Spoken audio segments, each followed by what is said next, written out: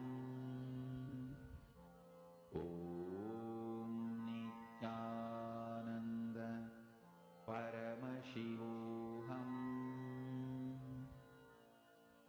Om Nityananda Paramashivoham. Om Nityananda Paramashivoham. Om Nityananda Paramashivoham. Om Nityananda Paramashivoham. Om Nityananda Paramashivoham.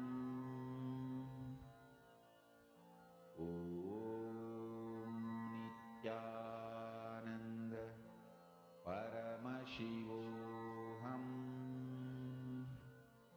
Om Nityananda Paramashivoham. Om Nityananda Paramashivoham.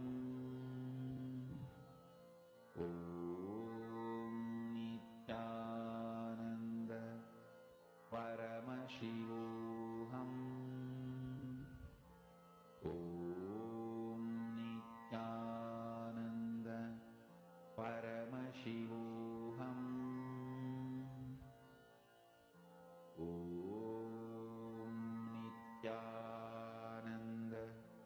Paramashivoham. Om Nityananda Paramashivoham. Om Nityananda Paramashivoham. Om Nityananda Paramashivoham. Om Nityananda Paramashivoham. Om Nityananda Paramashivoham.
Paramashivoham.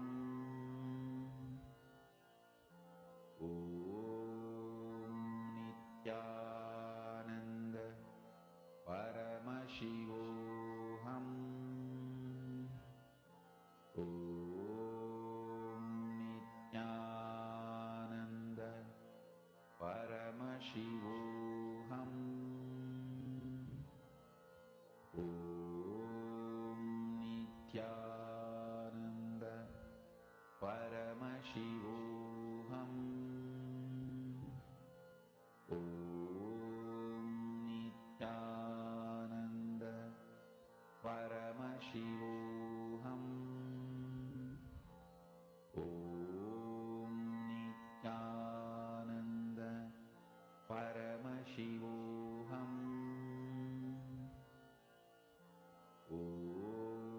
Om Nityananda Paramashivoham. Om Nityananda Paramashivoham. Om Nityananda Paramashivoham. Om Nityananda Paramashivoham. Om Nityananda Paramashivoham. Om Nityananda Paramashivoham. Om Nityananda Paramashivoham. Mahamahavagya, spiritual lullaby for samadhi, and Suprabhatam, wake up call, wake up song for Paramashiva. This Mahamahavagya is spiritual lullaby for you to fall into samadhi. Suprabhatam, wake up song for Paramashiva to wake up in you. Just remember this one powerful cognition. This Mahamahavagya puts me in samadhi. This is spiritual lullaby for samadhi. And Suprabhatam, wake up song for Paramashiva in me. For Paramashiva to manifest. With this one spiritual powerful cognition, chant this Mahamahavagya.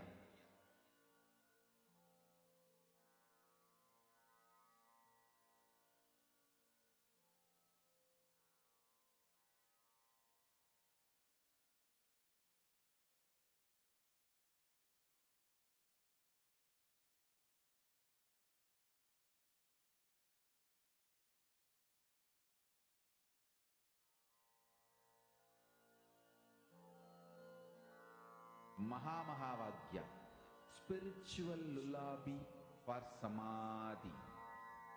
And Suprabhatam, wake up call, wake up song for Paramashiva. For Paramashiva to manifest. With this one spiritual powerful cognition, chant this Mahamahavagya. Om Nityananda Paramashivoham. Om Nityananda Paramashivoham. Om Nityananda Paramashivoham.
Please relax. I request all of you to share how many of you have manifested this? How many of you have successfully manifested this power?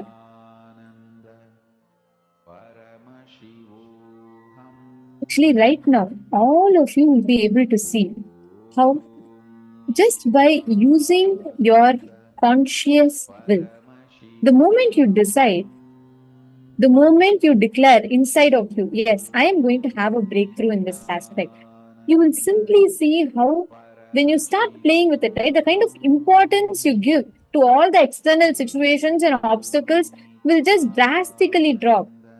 You will start seeing how the whole experience will happen so beautifully. It will be a very simple decision inside of you. You'll say, yes, this is what is my declaration. This is what I will do.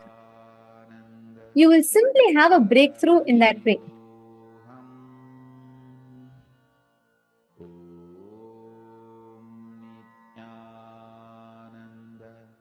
I request all the participants to please post in the chat and share with us how many of you have manifested.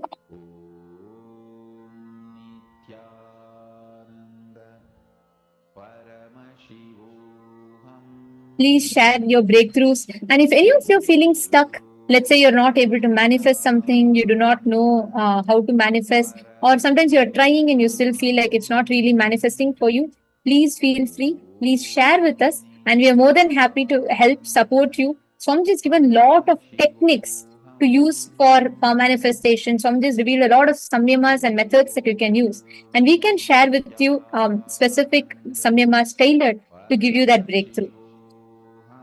Now, let us all enter into the next session where we will be understanding about the wealth, introduction to wealth that is given in Hinduism. What is wealth as per Hinduism and how Hinduism introduces wealth for all of us? Let us listen to the revelations now.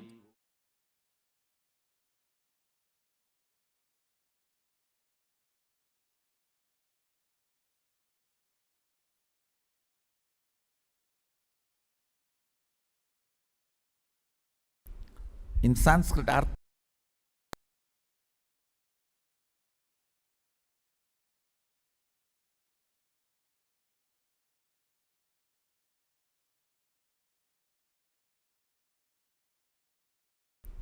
In Sanskrit, artha means meaning and wealth.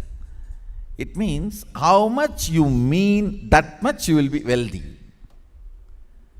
How much you mean to society, that much you will be wealthy. So, becoming a meaningful part of the humanity. Understand? Only wealth generated by being meaningful member is wealth. Everything else cannot be considered as wealth. How you contribute by contributing what you generate is wealth, nothing else. Artha is being contributing, meaningful part of humanity. Wealth is not something outside from you. It is extension of what is you. Please understand.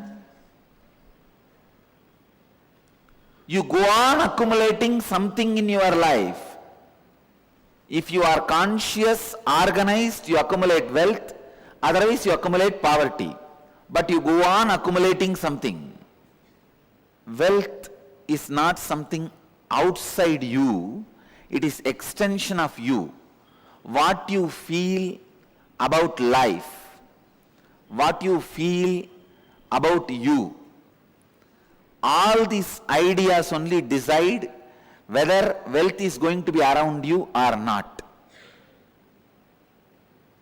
Altering the understandings you have about wealth is a very important thing you need for creating and celebrating wealth. Abundance is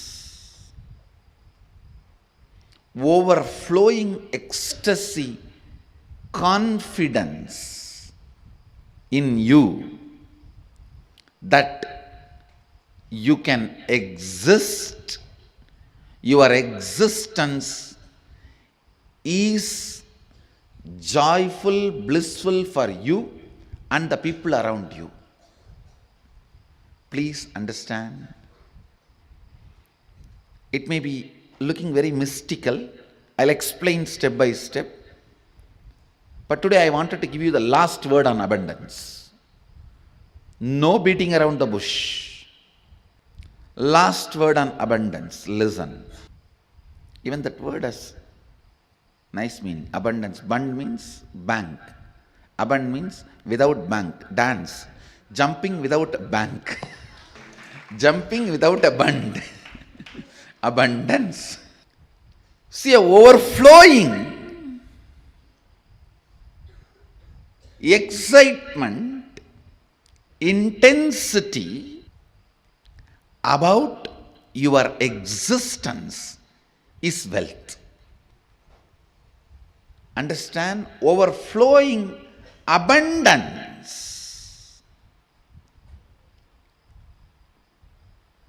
about your existence, which expresses as your health, as the confidence to make whatever you want, as a strength to manifest everything you need, and not attacked, disturbed, destroyed by the so-called social impossibilities put on you. The man who remembers his goal is the wealthiest man in the world. He is the most wealthiest man because continuous remembrance will create an ability to manifest. Some of the basic truths about abundance need to be internalized. Please understand. The real abundance is awakened feeling. That's the essence. Experiencing an awakened feeling physically, mentally, in the muscle memory level, biomemory level, and bioenergy level. Experiencing awakening is abundance. See, money is simply extension of your understanding about you, your strength on you, your strong belief on you. I am not talking something impractical, please understand. No, I am not talking anything mystical or impractical. Whatever I am talking is a formula. It is not just miracle happens only in my life. It is a formula which can happen in every one of your life.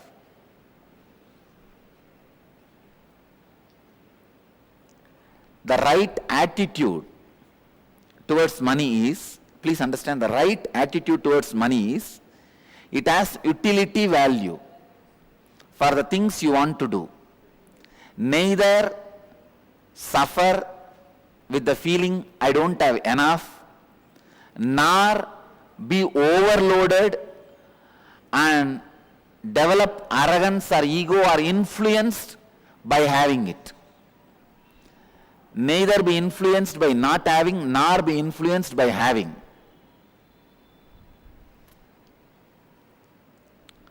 It is such an awareness game.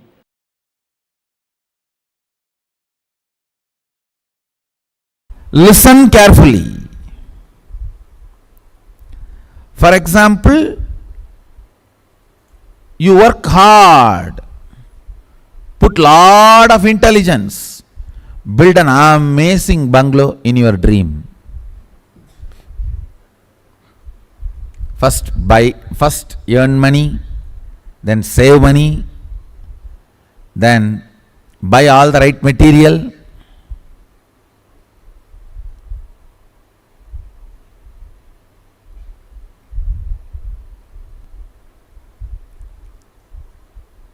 Things which change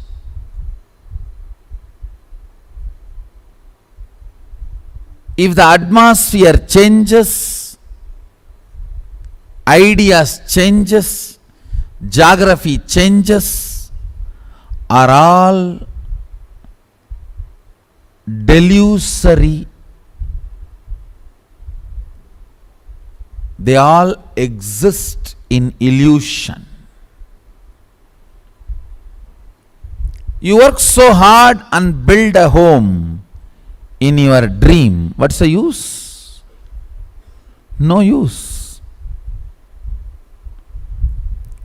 Working so hard and building a house in a dream, when you wake up, it is no more reality. Same way,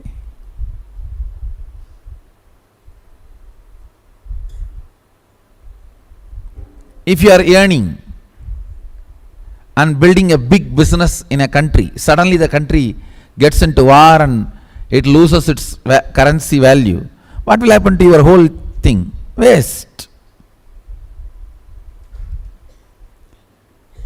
Understand, put your energy and time in ephemeral things only to the level you need to run your life, not more than that.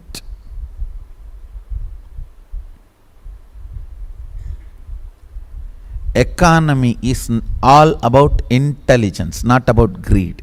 If you are functioning out of greed, the fellow who planted greed in you is successful, not you. You are working for him. Listen carefully.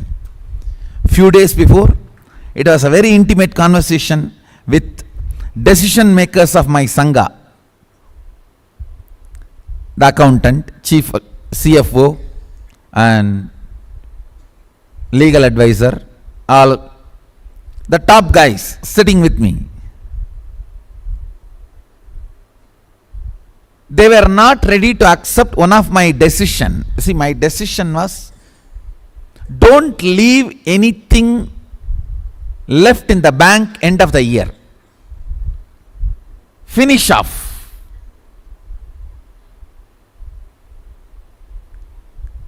That was my policy, and they were not ready to accept that policy. They said, no, we are a huge organization and that cannot be the right policy. I tell you, understand? An organization like us, for us, what is wealth? Not 100 crore sitting in bank, but spending that in activities and charity what for we are created, and making again the money flow into it and continuously spending and making it flow, making this circle happening is the wealth of an organization, not the 100 crores sitting in the bank. Understand?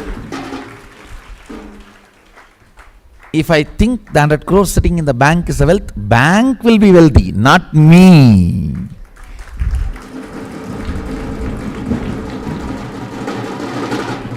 I am not interested in working to make bank wealthy.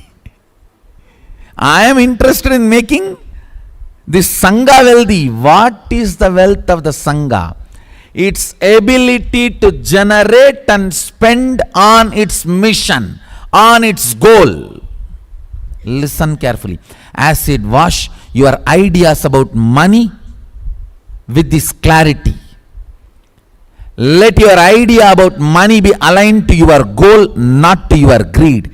If it is aligned to your greed, whoever has planted greed in you will be rich, not you. If I was carrying the greed for money, who plants the greed for money in our head? Banks and reserve banks ultimately. So I will be putting all the money into them. So who will be rich? They. I will be just working as a slave for them to be rich. That is not economy. That is not intelligence. Wealth means the structure which receives and spends it off, which has a courage and confidence to receive more and spend it off, receive more and spend it off, receive more and spend it off. Making this mission happen, ability to do what we are doing, what we are supposed to do, is the wealth of the Sangha.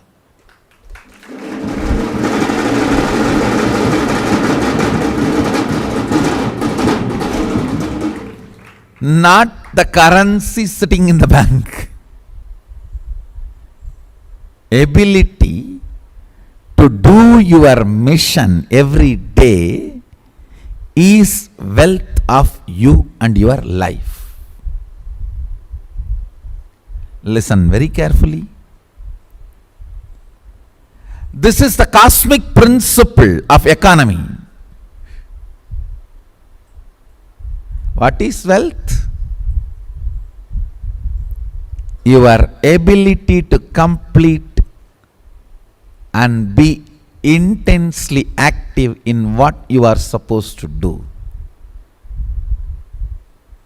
Not the bank balance sitting. If I think bank balance sitting is my wealth, I will be making the bank wealthy, not me. And I am not interested in working to make somebody else wealthy. No, I am very clear. I am brilliant about it. Wealth, creation and sustenance.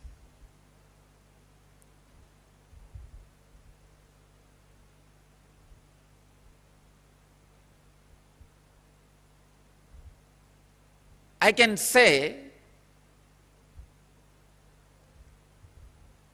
life can be equated to two things. One, the ability to achieve what you want in the inner or outer world, or just getting stuck in both the world.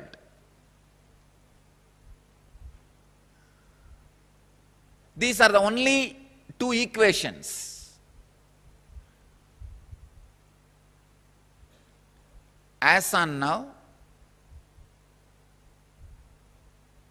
at least people who are sitting in front of me, I can say very clearly, there is nobody who doesn't want wealth.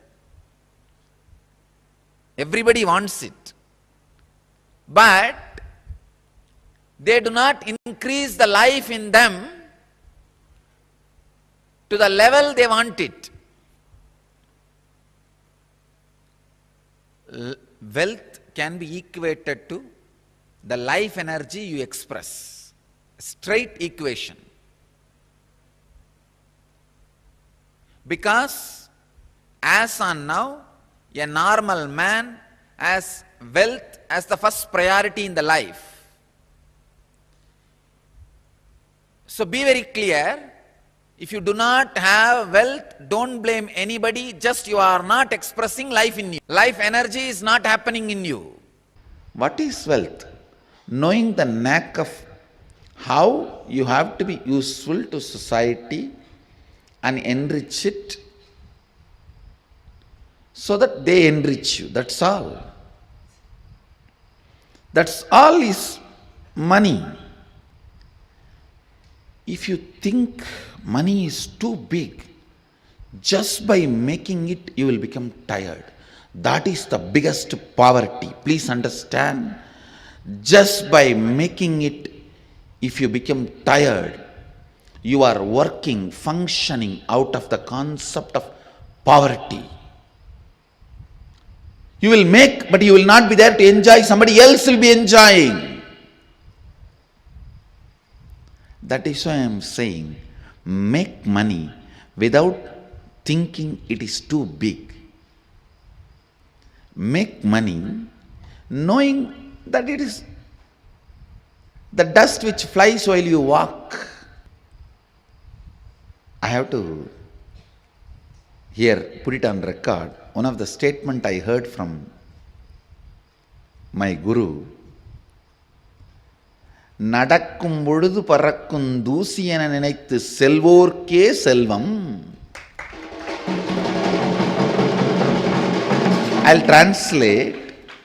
While you walk, the dust which flies, the feet dust which flies, equating that to your wealth, and the person who walks, the wealth follows him. Understand.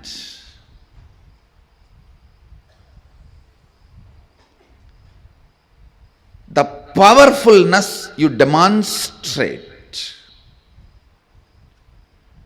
the powerfulness you carry in your thinking, in your feeling, in your words, in your action, the side effect of it is wealth. The side effect of it is wealth. The moment you think wealth is important, you will become tired by achieving it. Becoming tired by achieving it means you will feel cheated. Please understand, you will feel cheated. Even your professions, careers, build as per the Hindu tradition and Hindu scriptures, because they are so much of life positive. And I tell you, the wealth you generated by being life positive is awarded to you as your richness in any plane. Please understand. With all my integrity to Sadashiva, I give you this cosmic legal advice. For example, if you are a doctor an ethical doctor, and you are serving the life and making money, that wealth comes with you even when you go to Kailasa or Swargaloka, or when you come back to planet Earth. Please understand. I am very responsible when I am uttering these words. These are really true. But if you kill somebody, murder, sell alcohol, or sell meat and make money, not only that wealth will not come with you when you move to different planes, that sin and the torture and the suffering follows you wherever you go. One of my close disciples who listens to my words, I told him, see, I can relieve you from any sin, but don't run non-veg hotel. Even I will not be able to help you handle when you leave the body. He listened and left it. Left the non-veg hotel. That was his profession, his bread and butter. But he said, Swamiji, you said, that's all, no more. He just shut it down. Contribute. For example, if you are running a software company and making money, it's a contribution. It's good for you. Contribute and make money. If you are selling a house, doing real estate, it's good for you. It's a contribution. In that, making profit is not wrong. But fundamentally, it should be contributing to humanity. Never do this meat, alcohol, that kind of business which is harming the beings. Same way, tobacco. Never, never, never do that. Tobacco, alcohol, and any of the violence related, like killing animals, or even the violence based silk, the silk which need to be produced by killing the silkworm. No, no, do not go for any of those careers and professions. Let your life be nanmarai arangal vonga.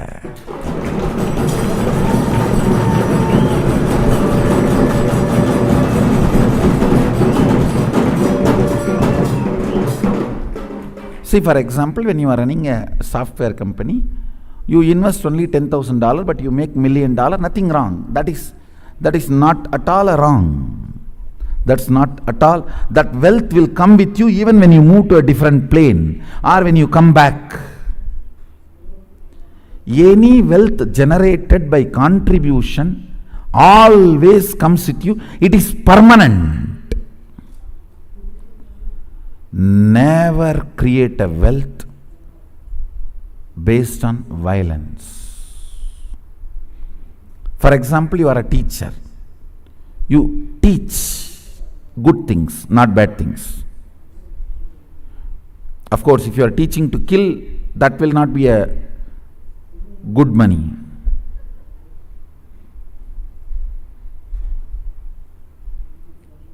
If you are teaching people to contribute and generate wealth, that will come forever with you.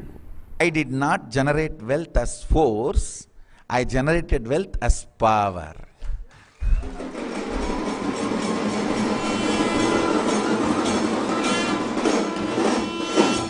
My existence, I go on contributing. My lifestyle, my thought current, the way I exist, continuously everything gathers around. Whether money or the human resource or whatever, gets gravitated. That is why whenever anything need to be attended, I attend here. Increase the speed.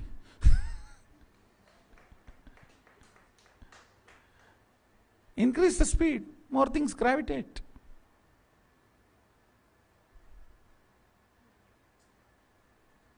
Understand the difference between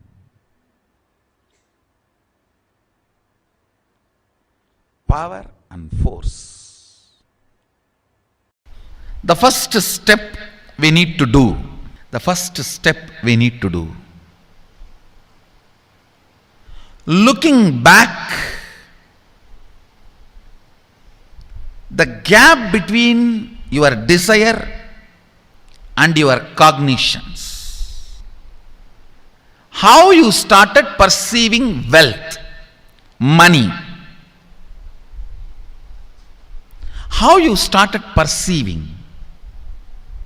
I can tell you a small story. First time,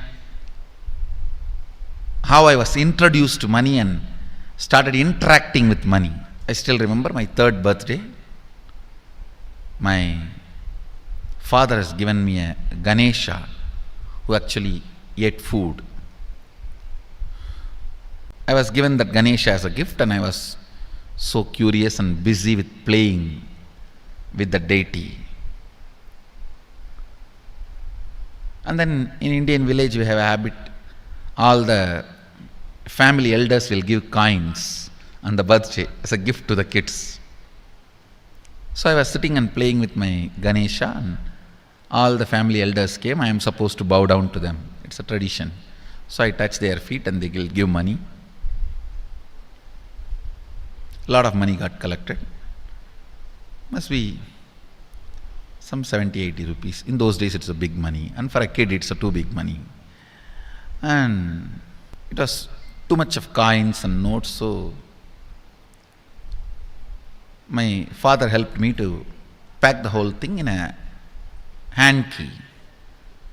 So I looked at him and asked, what should I do with this? He said, you can buy whatever you want. I said, I don't need anything. I only wanted this Ganesha. You already gave it to me. I don't need anything. He said, then you can give it to anybody you want. So I just called all my cousins, brothers, everyone was playing. I grew up in a large joint family. 27 of us grew up together. So it's almost like a one school, small school. So all of them were playing. I called in my loud voice, hey, anybody wants, come and take this money. I don't want it. So 4 or 5 kids were running and my elder brother ran fast and took the whole thing, whole hand key. My father told me to tell my elder brother to share everyone, to share with all.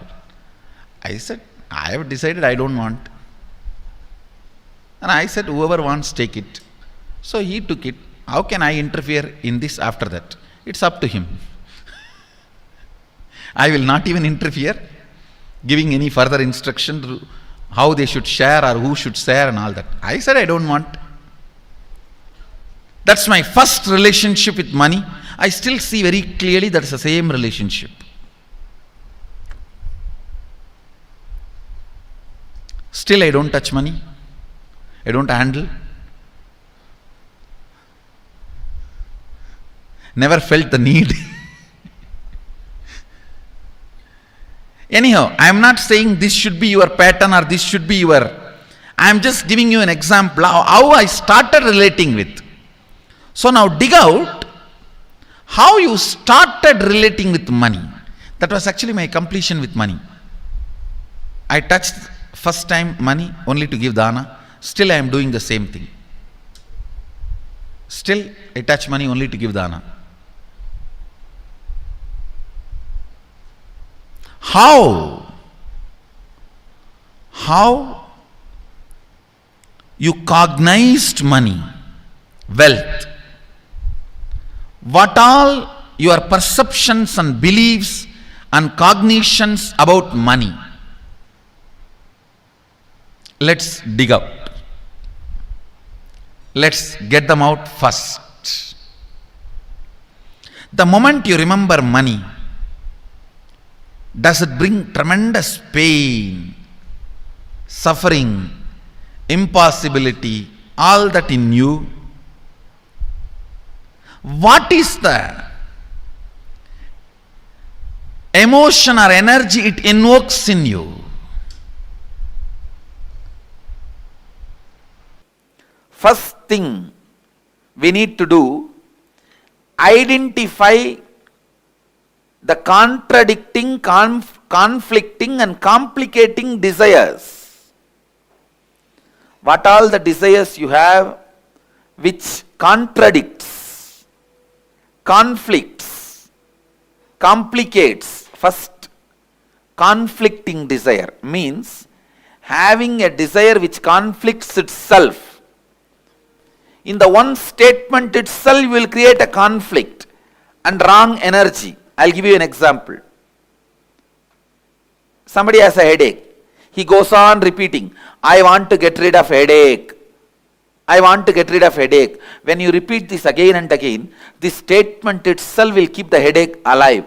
Because every time you are remembering headache, when you utter the word headache, the headache becomes stronger and stronger in you. The real word you need to repeat inside is, I should become healthy. My head should become healthy. See, the words you repeat inside you are equivalent to food you take every day. Suddenly overnight nobody is going to become obese. Suddenly overnight nobody is going to become fit. It's every day what you eat makes you one day obese. Every day what you eat makes you one day healthy. Listen, the words you repeat inside makes you either frustrated or spiritually awakened. The conflicting words you go on repeating inside you takes away the possibility you have for yourself. Second, contradicting desires. Having two or more desires at the same time which contradict each other, which you cannot fulfill at the same time. For example, you want to become a CEO and be an active life from morning till evening, managers meetings, team meetings, and people listening to your words, commands, decisions. You want to be a person who calls the shots, rolling chair and active life. One, you aspire for that. The other side, you want to throw away everything, go and lie down in the beach, resting. This contradicting desires.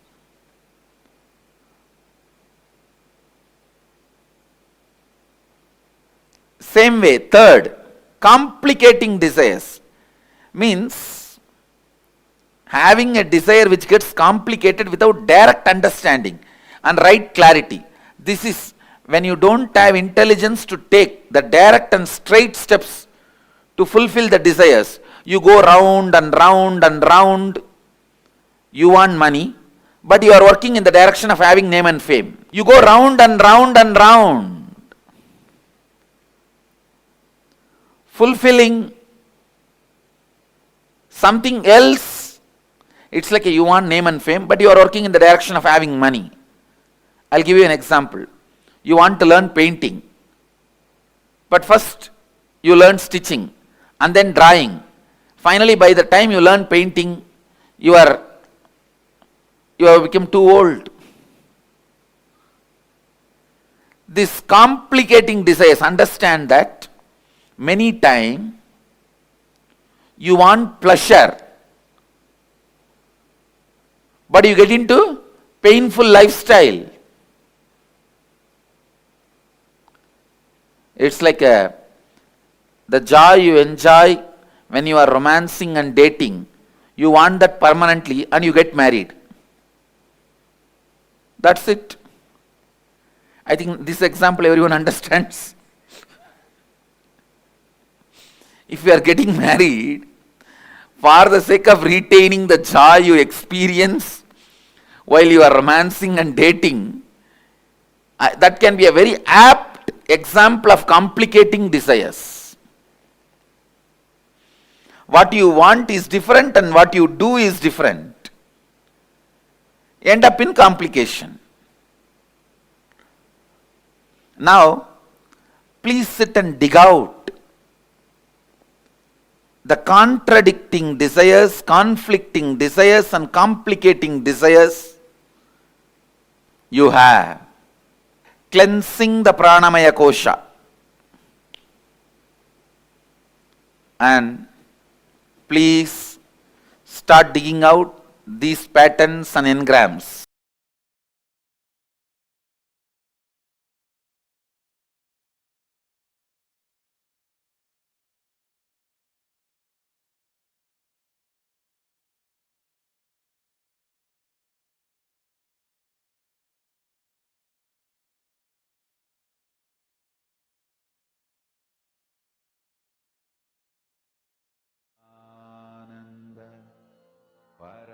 Paramashivoham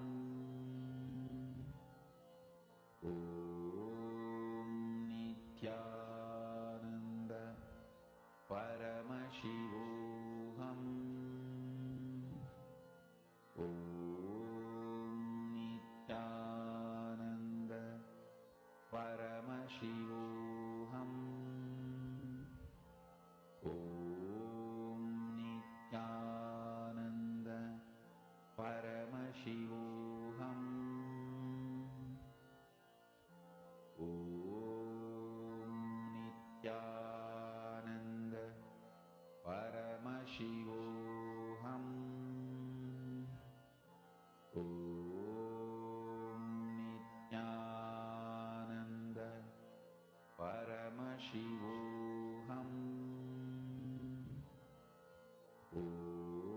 Om Nityananda Paramashivoham Om Nityananda Paramashivoham Om Nityananda Paramashivoham Om Nityananda Paramashivoham Om Nityananda Paramashivoham Om Nityananda Paramashivoham Om Nityananda Paramashivoham Om Nityananda Paramashivoham Om Nityananda Paramashivoham Om Nityananda Paramashivoham Mahamahavagya, spiritual lullaby for Samadhi, and Suprabhatam, wake up call, wake up song for Paramashiva. This Mahamahavagya is spiritual lullaby for you to fall into Samadhi.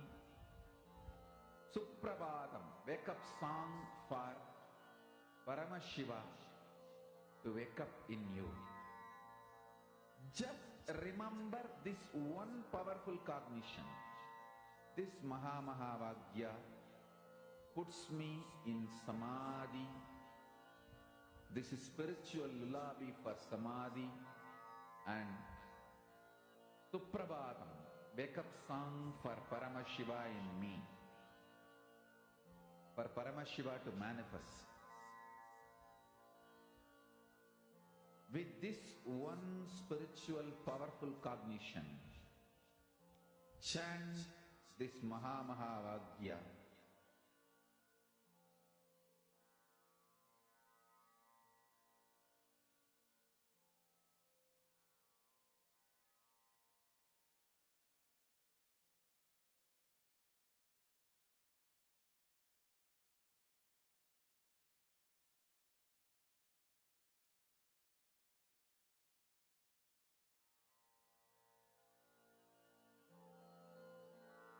Mahavagya, spiritual lullaby for Samadhi.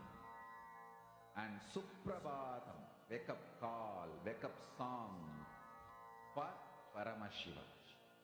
For Paramashiva to manifest. With this one spiritual powerful cognition, chant this Mahavagya. Om Nityananda Paramashivoham. Om Nityananda Paramashivoham.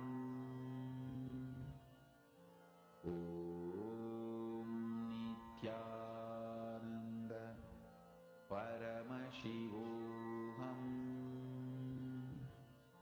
Om Nityananda Paramashivoham. Om Nityananda Paramashivoham. Om Nityananda Paramashivoham. Om Nityananda Paramashivoham. Om Nityananda Paramashivoham. Om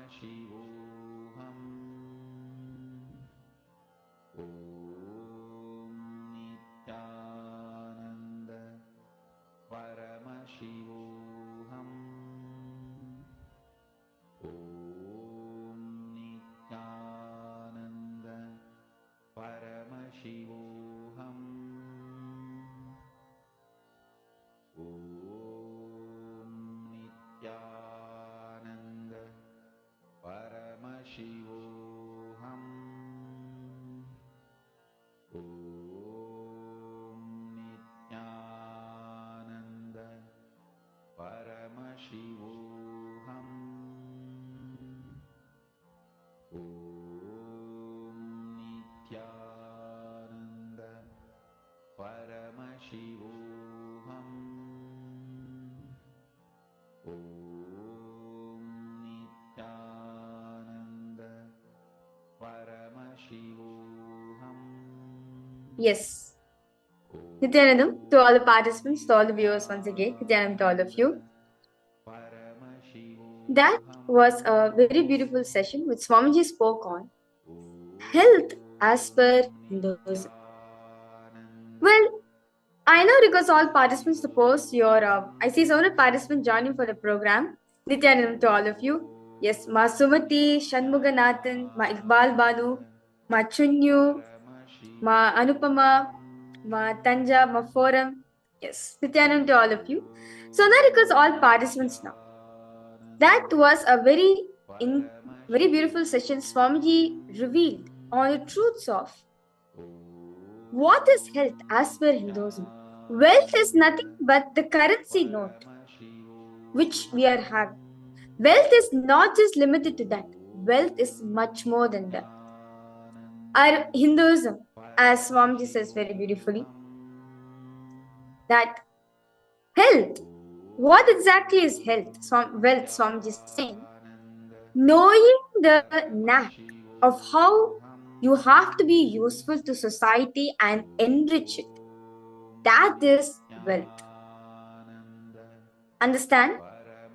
Wealth is knowing the knack of how you have to be useful to a society and enrich it. That is wealth.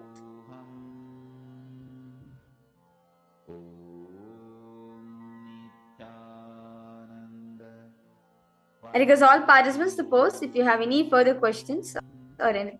Please feel free to post in the chat section.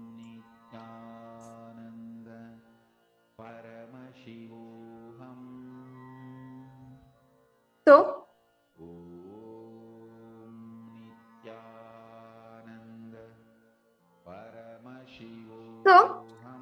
Swamiji says that wealth, as per Hinduism defines wealth as knowing how you can be productive, useful for society, and enrich it. Understand, wealth, Swamiji is saying very beautifully over here, that wealth is not something outside of you. It is an extension of you. Wealth is not just something which is external, something which is outside of you. No, it is a very extension of you. Very beautifully, in the Brihadaranyaka Upanishad, chapter 2,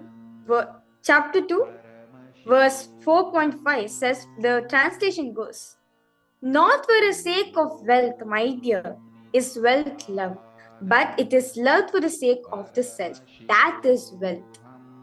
Understand, wealth is not for the sake. Wealth is not for something, but wealth is for the sake of yourself. Understand, wealth is loved for the sake of yourself, because you enjoy yourself, you enrich yourself. That is wealth.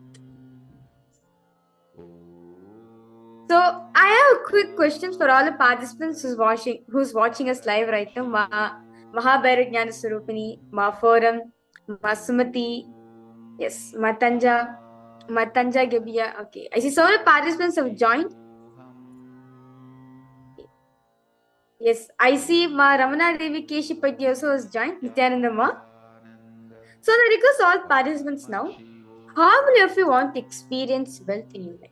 How many of you want to experience wealth manifestation in your life?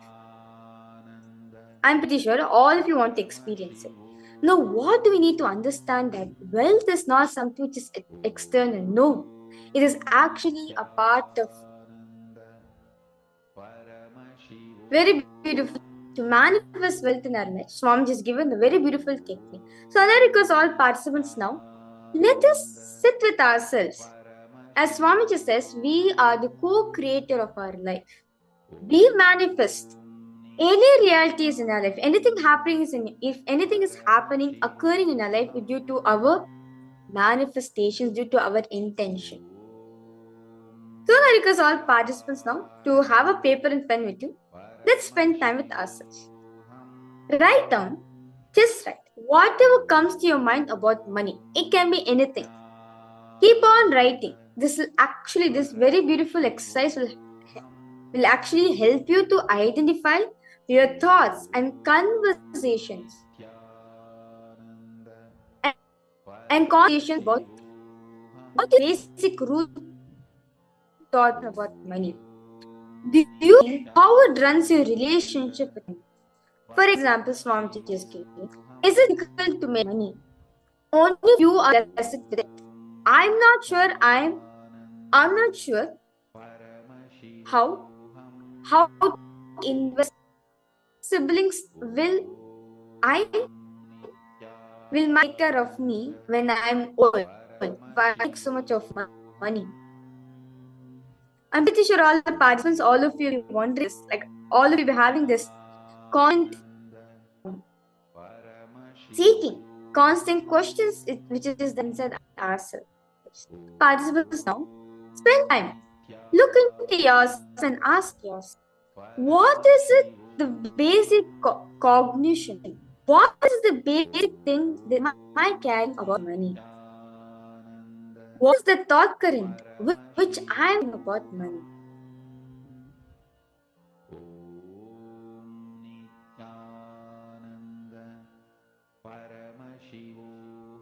Let's a minute and I find this root pass.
Yes. Analytical comparison. Yes. So now have all of you written down the first step? Yes. Ma Matanja Divya. And it is all parts. Okay. So now all of you written down the first step. This step that Swamiji is giving for all of us is Swamiji is saying. So now all of you have written down what you exactly think about, what do you think, what do you perceive, the ideas which you carry about wealth. How wealth is something for us to manifest. How even in terms of money, will my siblings or will my daughters or granddaughters will take care of me when I'm old? What are the conversations you're keeping up? Now the next step is Swamiji is saying, recollect your childhood incidents where you find, understand, collect your childhood incidents where you first had an experience about me. I identify the situation. First time you felt in money. For example, as all of us when in go to the mall or go to the market. We want to buy something special, especially for children. We get so attracted to cool things, something a lot, and we ask our parents to buy for us. What happens? Parents say no, not this. Later on, we buy. You nag continuously, but then you're not fulfilled with it. Means like you're not getting. And this is the first time you felt it. Okay, if I need to get something like because the parents an idea, money is something hard. Money is something which is hard for me to manage in my life. Therefore, if I need anything to think precise, I need to think whether it will be helpful for me in my long run in my life. Whether it's going to help, not going to waste my money, it's going to help me in my life. So now pen down all incidents which happen, especially in childhood when you are young, which made you incomplete with money. So because of parts to let's sit and go back to our roots, go back to our childhood and see the first idea of money and incompletion started arising in each one of us.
Yes. Because okay, I see so participants are coming in for the program. Yes, Magita and Nitya. Yes, Nitya the program Majun. Nitya to Majun. Yes, Nitya. So because all parties now. Yes. So now all we have written down the incidents where the first time we experienced a conflict. The first time we experienced one conflicting factor in your life where you felt incomplete with money. Now, the next step with boundaries is look back at your life and identify if there's any wounds or incompletion that got created.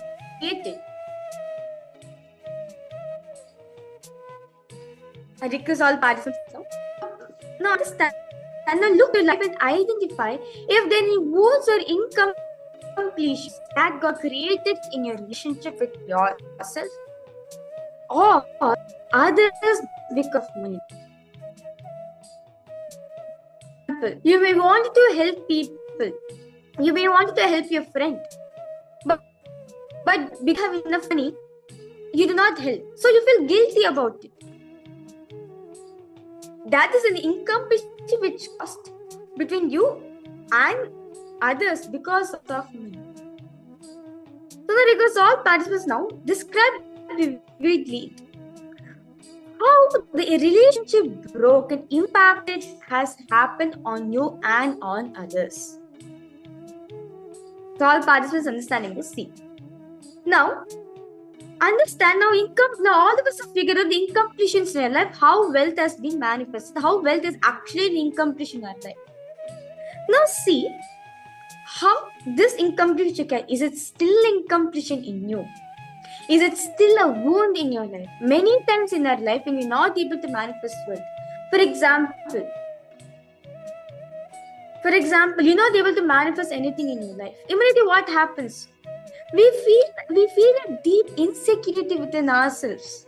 We feel incomplete. We feel guilty that you're not able to manifest that factor in your life. For example, you're not able to manifest wealth for you. If, for example, you want to go for an inner awakening, you want to attend a Paramashivoham, you want to become an SJP Karta or SJP Yajama, you want to contribute something to Kailasa, or you want to help your friend, you want to help your medical expenses, or you want to buy your dream car or your house, anything it can be. That one thing which is binding us continuously again and again and again is what? The incompletion. The incompletion which we carry, that money is something hard for me to manifest. This is a wound which all of us need to look into our life and see, how it has caused an impact in your relationship with yourself and with others. I request all participants, let's take a few minutes. Let us look and see. I request all participants to post. Please feel free to post any questions, doubts you have.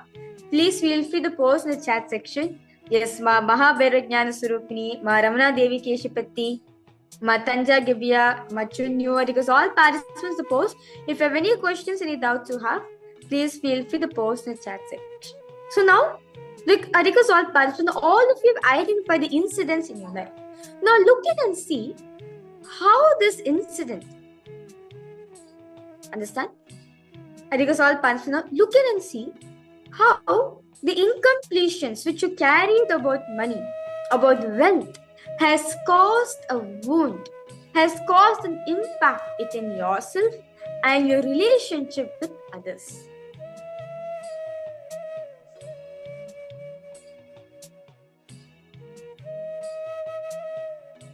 Because all participants, if you have further questions, please feel free to post in the chat section, and immediately I'll be clarifying your doubts and making sure all of you understand that this full experience which Swamiji is giving through this one exercise itself. So because all participants do please be sincere on this exercise, as by doing this one completion process Swamiji is giving. Literally, you're going to experience a breakthrough in your life in the field of money. Now, because all participants look in and see how this impacted your relationship with yourself and with others.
Okay.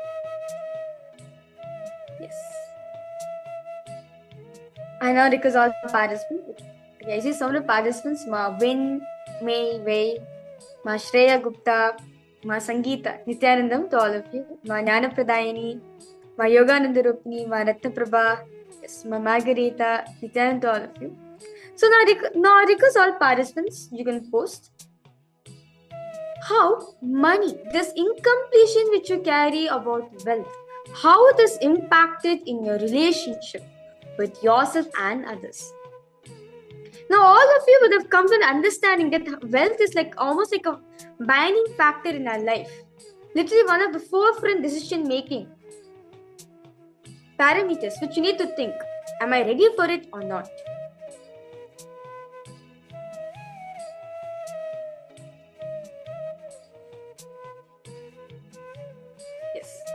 Yes, Sityandama Sangeeta.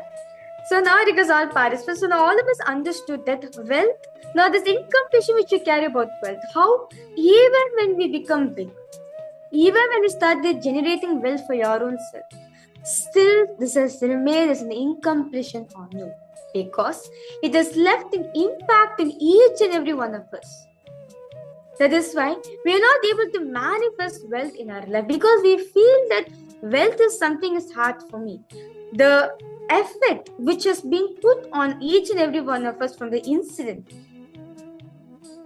has caused this why we are not able to manifest wealth in our life. So now the next step is Swamiji is giving for all the participants. So now because all participants, if you have any question, doubts you have, please feel free to post in the chat section. Yes, ma Julie Sila, ma Sangeeta, ma Sarla Nanda, ma Shreya Gupta, ma Anandeshwari, ma Jnana Pradayini, ma Singh Wang. Because all participants to post, if you have any question, doubts you have, please feel free to post in the chat section. So let us now understand. So now all of us have found out the root, that this is the reason why we are not manifesting wealth in our life. And all of us saw how it has impact with every single relationship that we have in our life and with others, where you're not able to cause your reality and you're not able to cause others' reality also. So wealth has almost become one of the biggest main problem in our life. Now, what is Swamiji saying? How can we come out from this?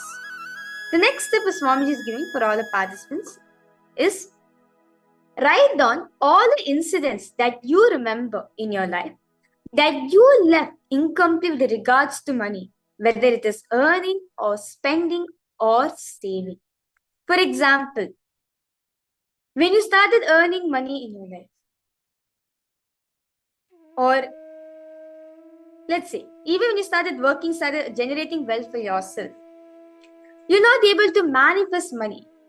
For example, you go for work, you started generating wealth for yourself, and you started saving.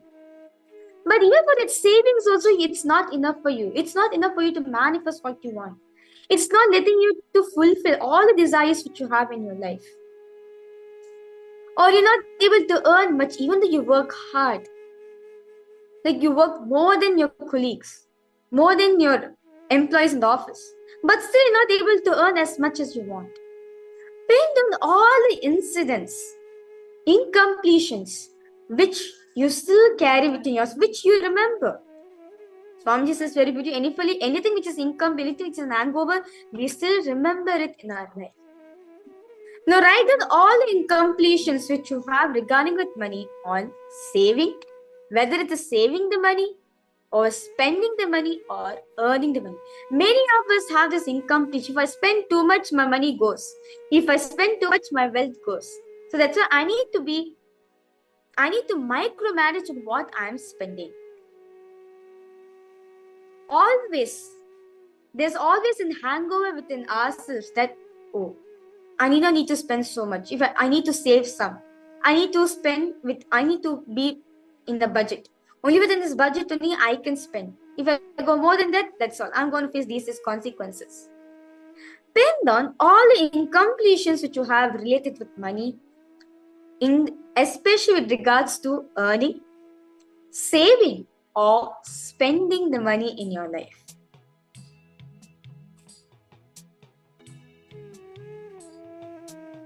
Request all participants to post. If you have any questions, doubts you have, please feel free to post in the chat section.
Yes.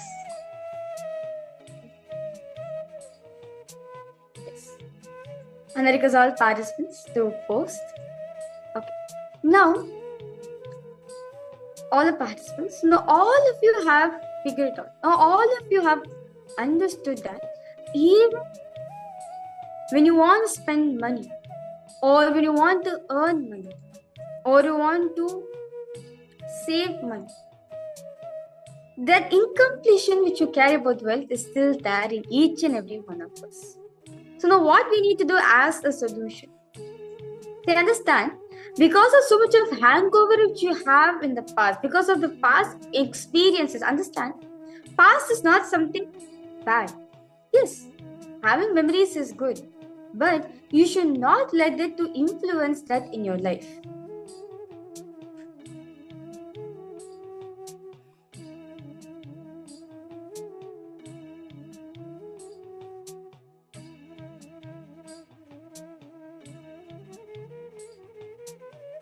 So, with that scenario, all participants now all of you have figured out, now all of you have understood.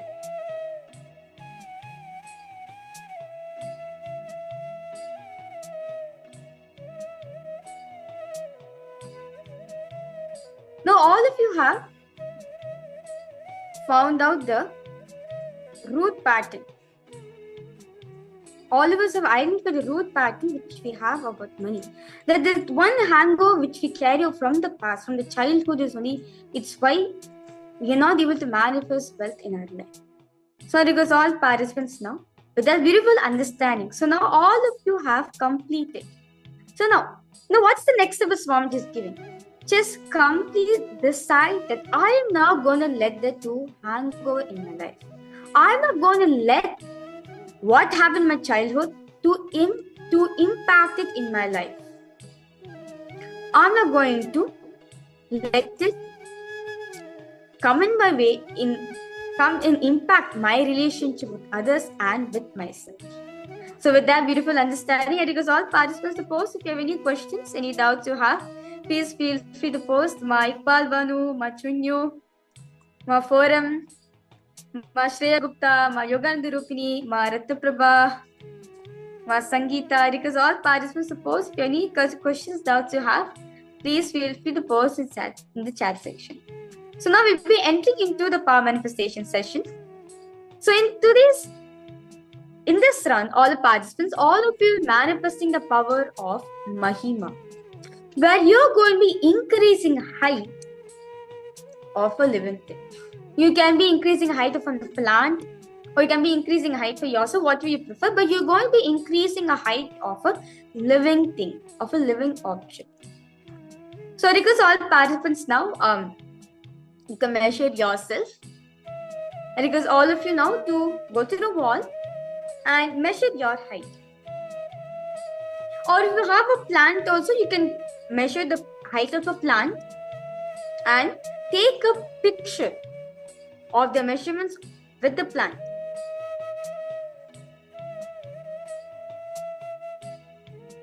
All participants understanding, we are going to be manifesting power of Mahima. Understand, now just with this power manifestation, understand, just by doing this power of Mahima, you're going to be increasing wealth in your life. You're going to be manifesting wealth in your life. So now, I request all participants now once you're done measuring, connect to Swamiji through your third eye. Remember Swamiji in your inner space.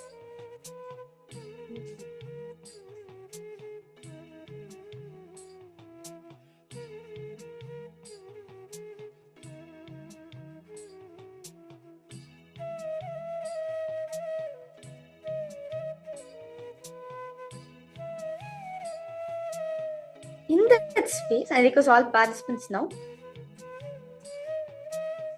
In that space, now declare the height of the object which you want to increase. Okay. And request all participants to post. Okay. Ma Yogananda Rupini, Ma Sangeeta, Ma Anandeshwari. I request all participants to post how much you're going to increase with your objects. Yes. Ma Sangeeta, I request you to post, Ma. What's the declaration you're going to manifest? For example, you're going to increase 2 inches, or how much you want to manifest with your object. My request you to give a declaration. How much you going to manifest? Ma Shreya Gupta, Ma Anandeshwari, Ma Iqbal Banu, Ma Ramana Devi Keshipeddi, Ma Jun, Ma Joane, because all participants to settle down with your object. So now you're going to be declaring the height of the object which you're going to increase. Sonama Sangita, I request you to declare the height of the object which you're going to increase. Once you have done the declaration, slowly, intensely, start chanting the Mahavakya. Intensely chant the Mahavakya. With that declaration which you have made, increase the height of your object. So, because all participants now start chanting the Mahavakya and just talk to Swamiji. Understand if any self-doubt you have, please feel free to post in the chat section also. Immediately, I'll be guiding all of you to manifest this power. And understand, power manifestation is nothing but you spending your time with Swamiji. Understand, it's your personal feeling connection time with Swamiji. Just enjoy that experience with him. You'll see, just by enjoying that experience with Swamiji, he will manifest the power for you. You will experience a breakthrough in your life. Through this manifestation, you will see actually you'll increase wealth in it. Because all participants now, let's start manifesting the power. Start chanting the Mahavakya.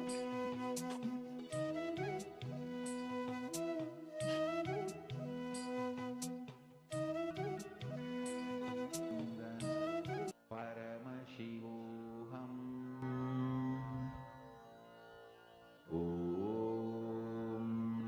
Nityananda Paramashivoham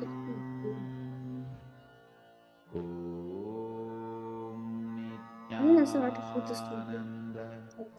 Paramashivoham. I request all participants, sorry for that, request all of you to start chanting the Mahavakya. Paramashivoham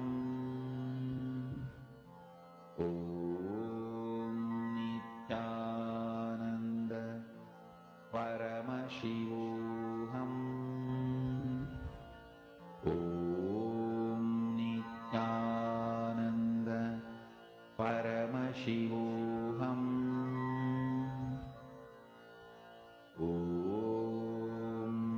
Nityananda Paramashivoham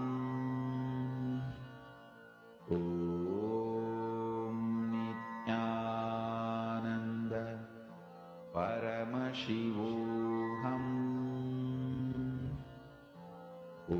Paramashivoham Nityananda Paramashivoham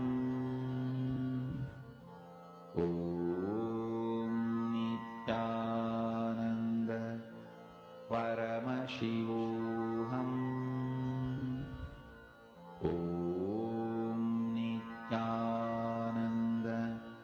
Nityananda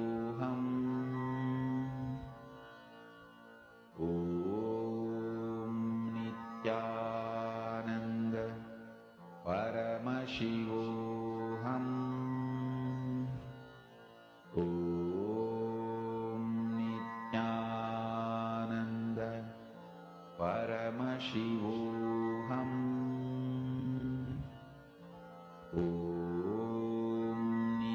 Nityananda Paramashivoham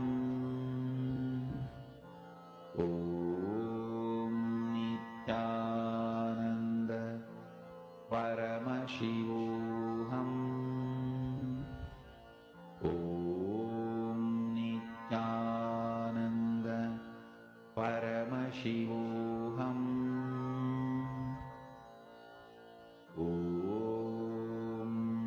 Nityananda Paramashivoham Nityananda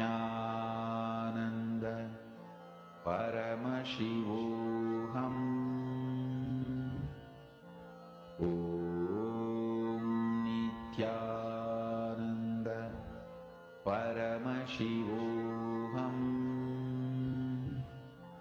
Om Nityananda Paramashivoham Om Nityananda Paramashivoham Om Nityananda Paramashivoham. Okay. So, Ma Sangeeta, you have posted, I'm one.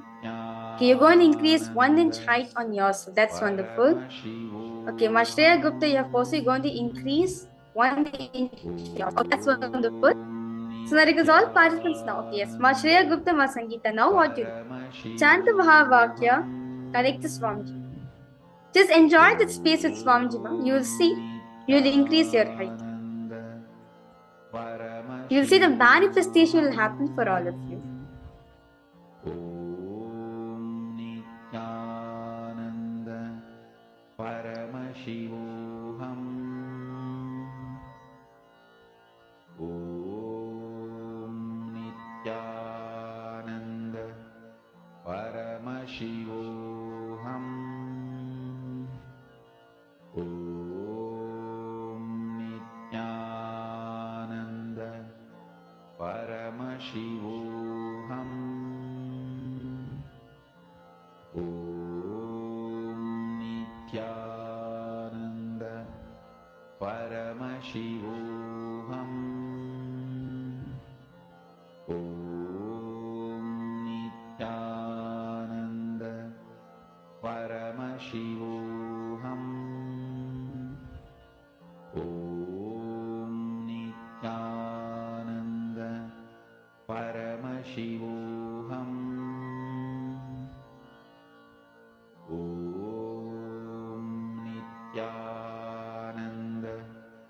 Paramashivoham Om Nityananda Paramashivoham Om Nityananda Paramashivoham Om Nityananda Paramashivoham Om Nityananda Paramashivoham Om Nityananda Paramashivoham Om Nityananda Paramashivoham Om Nityananda Paramashivoham Om Nityananda Paramashivoham Om Nityananda Paramashivoham Om Nityananda Paramashivoham Om Nityananda Paramashivoham Om Nityananda Paramashivoham. If you have any self-doubt is coming, whether I'm going to be manifesting this power or not, just drop that self-doubt at Swamiji's feet. See, understand? This self-doubt, whether I'm going to manifest or not, the same thing is happening even in the field of whether I'm going to manifest this money or not. That you're not always the constant self, okay, will I be able to manifest the power or not? Will I be going to manifest enough wealth in my life or not? Will I going to be able to manifest what I want? Understand? Swamiji says that if you have the intention to manifest, it will manifest. That's the power of conscious manifestation. In power manifestation, it is Swamiji who's manifesting for all of us. Understand, if you are manifesting, it's because of him. If you're yet to manifest, it's also because of him. Just enjoy that space with Swamiji. If any self-doubt which is arising within yourself, if any self-doubt is coming within yourself, I'm going to manifest, is it possible for me to increase my own height? Is it possible for me to manifest this power? Swamiji says that if you are able to manifest one power, you have the ability to manifest all the powers of Paramashiva. Understand? You can also manifest this power. Now, what is self-worth is coming? Just drop it saying, I am not this. Because of so much of self-doubt, we were not able to manifest what we want in our life. So much of self-doubt, continuously saying, because first will be self-doubt.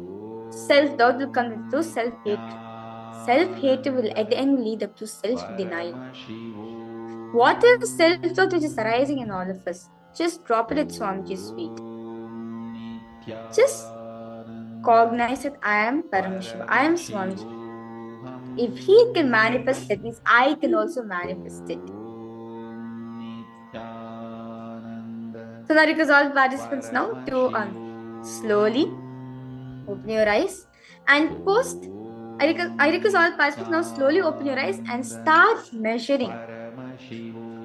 Start measuring your heights, whether how did Swamiji manifest for all of you? Understand? If you have increased your height, it's because of Swamiji. If you have decreased your height, it's because of Swamiji. Anything, whatever it is. I request all participants now to go ahead and check how did Swamiji manifest for all of you. Yes. And you can also post the results in the chat section also.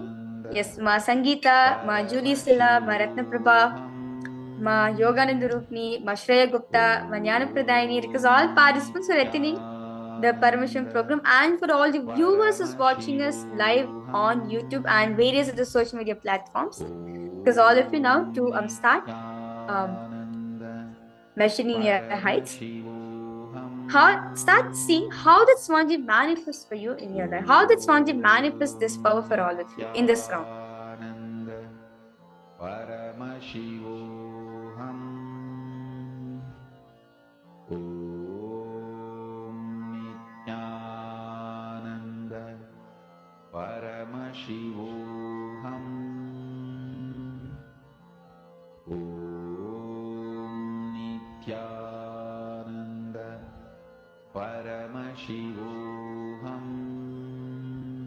Ma Shreya Gupta, you have posted yet to manifest. Do not worry, Ma. Ma Shreya Gupta, do not worry.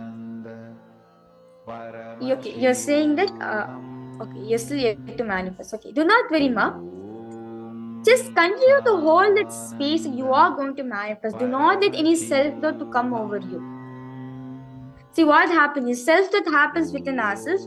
We don't have the confidence of manifesting the power. But are you the one who's manifesting? No. Yes, Swamiji was manifesting through you. So you're just the medium to enjoy his presence, Mom. You're just the medium for you to enjoy how he is doing, how he is manifesting the power. You just enjoy that space with Swamiji. If you enjoy this, continue to enjoy, cherish that wonder space with Swamiji. You will see my power manifestation will simply happen for all of us. Yes. So do not worry, Shreya Gupta. Yes, just continue to hold that space, enjoy that space with Swamiji. You will see Swamiji will manifest. You will see, just by enjoying that wonder space which you have with Swamiji, will actually start bringing a breakthrough in your own life also. So now with this, we are now going to be entering into a very important and interesting segment in today's program, where Swamiji is saying, are we manifesting Lakshmi or are we manifesting Alakshmi in our life? All of us want to experience Lakshmi. I'm pretty sure how many of you want to experience Lakshmi in your life? All of us want to be showered with Lakshmi. But how do we know that we are manifesting her? How do we know that is she manifesting through all of us? What is the way for us to manifest wealth in our life? So, as very beautifully in this session, all of us learn how Hinduism this defines as wealth. And let us listen directly from Swamiji on how to manifest Lakshmi, abundance in life. Understand, Lakshmi is not just Lakshmi is not just the goddess of wealth; she is also the goddess of abundance. Let us understand from Swamiji what is abundance and how can we manifest Lakshmi in our life.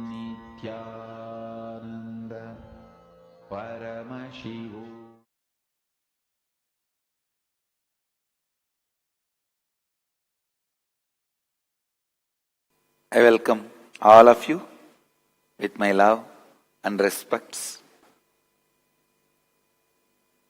Understand, wealth. The whole program is all about wealth.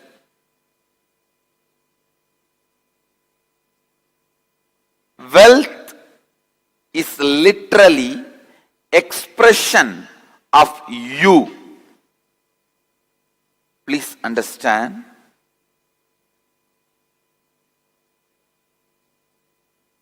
Whatever you call as wealth is just expression of you. It is not something separate from you, away from you.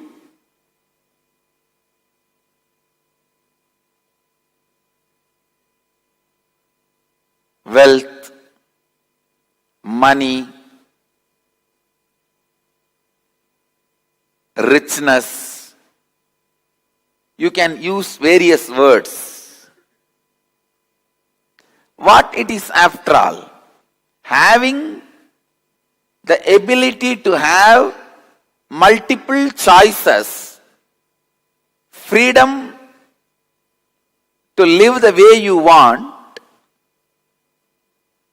ultimately not being controlled by any other powers. I am defining wealth in a broad way. Finally, it all boils down to one word: money.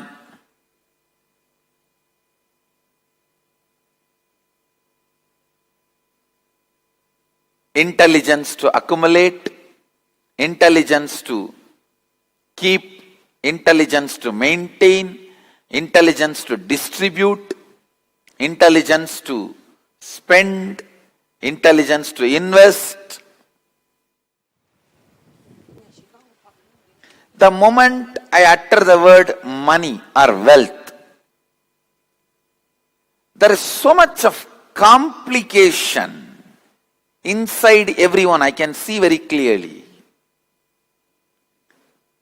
the kind of a heaviness which comes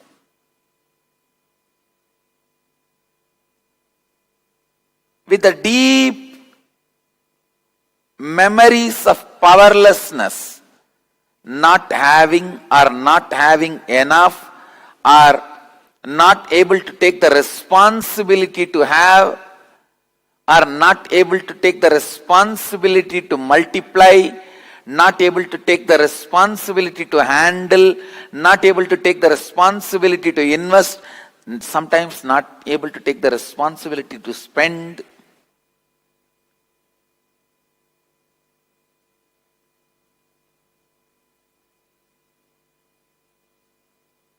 There is so much of heaviness. One funny thing with money, most funny, whether you have it or don't have it, it brings heaviness and powerlessness to you. People who have so much of powerlessness, you don't know in which number you are in the world richest list.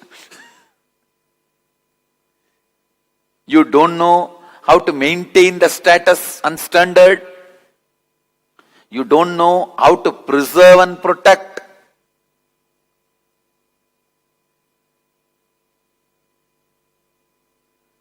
If you don't have, again, you don't know what future holds for you.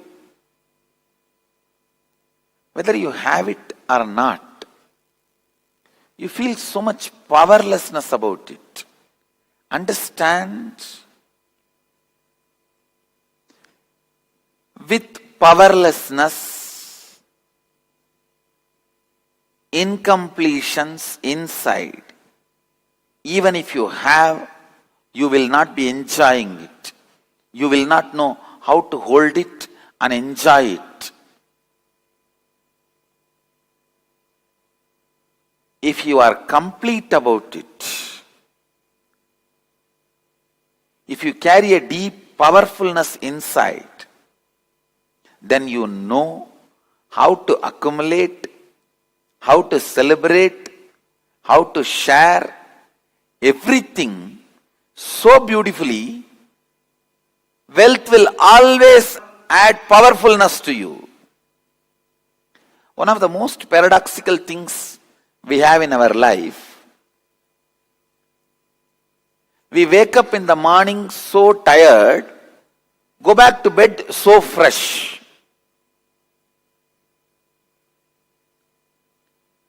We eat to have energy, but the moment you eat, you feel like sleeping.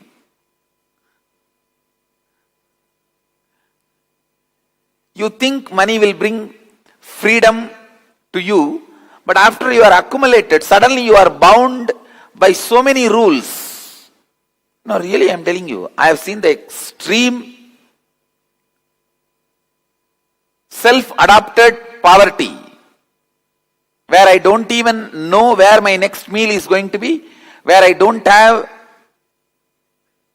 vessel to eat. I have seen that poverty.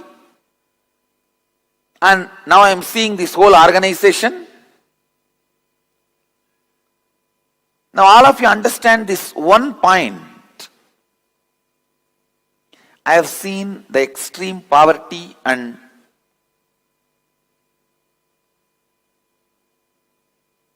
people showering me without even asking.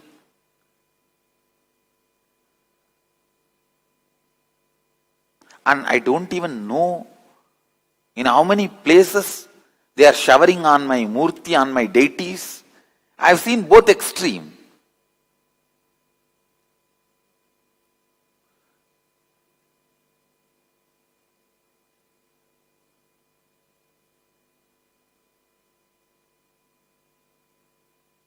I tell you, with all my experience,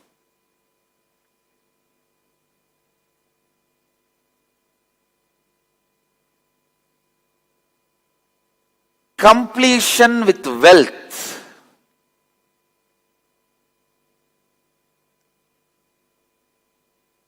being powerful about wealth inside you, suddenly changes your whole magnetic force, the whole magnetic force around you, and constantly attracts wealth. Please understand. I mean, when you bring completion and bliss inside you, your bank balance goes up. I am very clear now. Please understand. I can use the word wealth or money.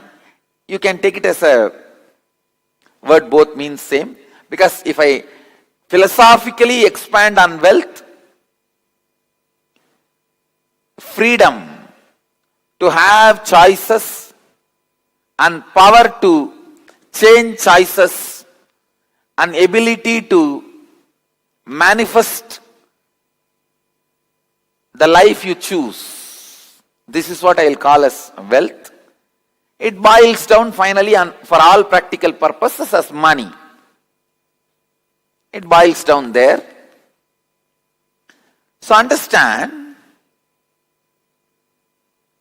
I am making a statement very clearly. without any philosophical, theoretical, theological, no, straight. I am making a statement. When you bring completion inside about wealth and all the wealth related incompletions, let me explain the word incompletion. All the past hangover, emotion, memory, thoughts sitting in your being in the present and unable to let you live your future, suffocating you. Because of that suffocation, you are not able to live your future. That is incompletion. When you say, how will the Awakening Wealth Conscious program help me? It will align your whole thought current and consciousness towards life positive and wealth positive. Now you may be operating from the cognitions of wealth negative. They will somehow put the negativity in you. Your whole cognition will be tuned towards wealth positive, life positive. Naturally, you will manifest that in your life. Giving 1 crore does not make somebody wealthier. Somebody who feels wealthy gives 1 crore. Understand, abundance is the confidence they have on themselves and their existence to manifest as much as they want. So they go on sharing, breathing out so that they can breathe in. They know they can breathe in, that is why they breathe out.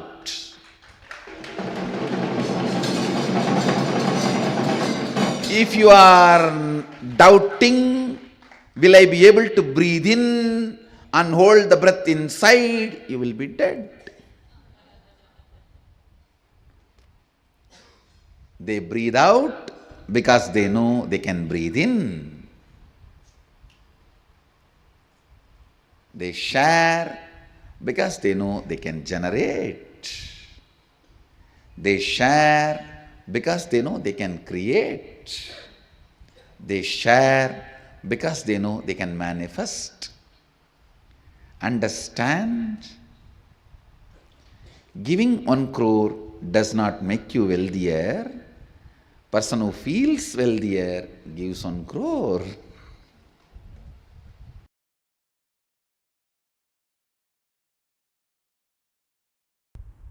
Abundance should empower you with responsibility. Understand? Whenever abundance gathers around you, you should be empowered with responsibility, not with laziness.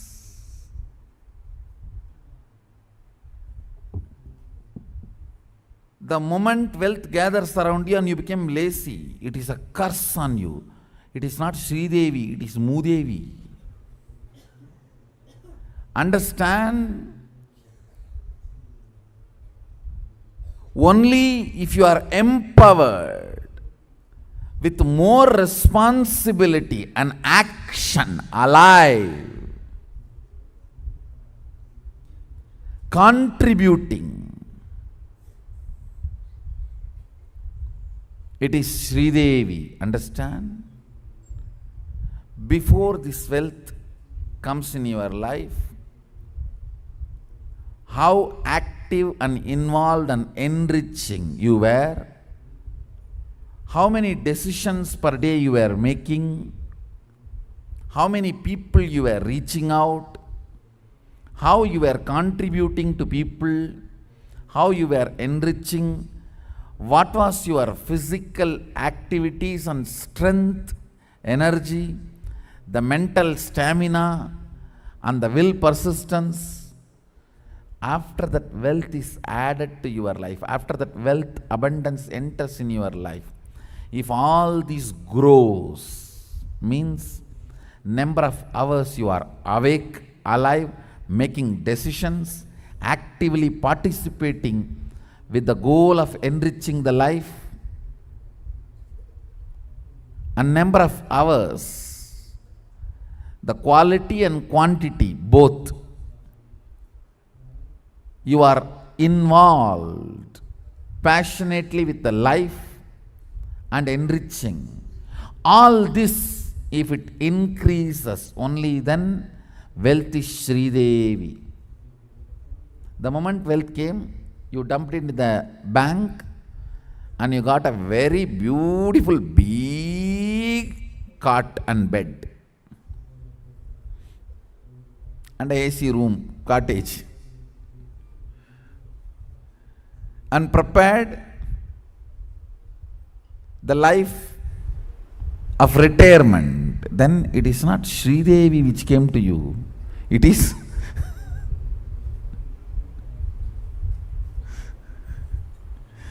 even if the Sri Devi has come, you have converted it into Mudevi.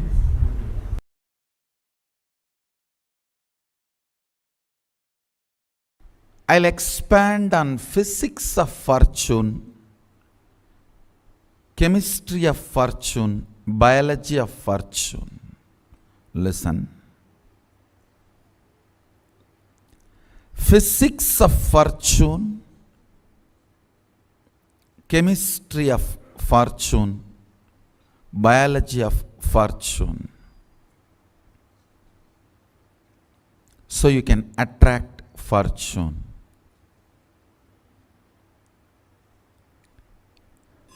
First thing, do not ever equate currency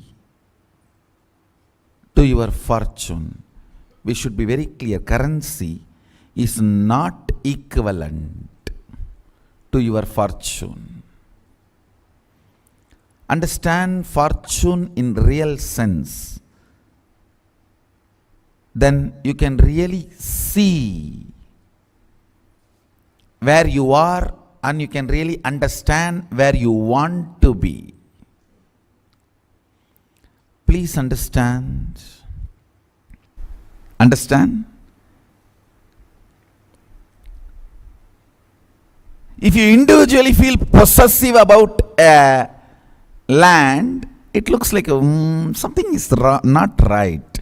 Anything which suffocates you and makes others feel suffocated by you is not the flow of life. It is not natural flow of life. It is not yama. It is not dharma.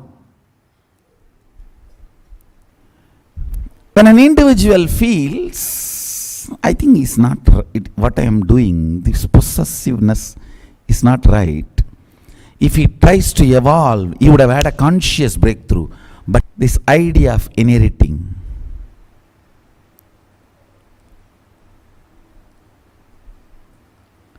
collapses the whole concept of owning and makes the whole thing into possessing.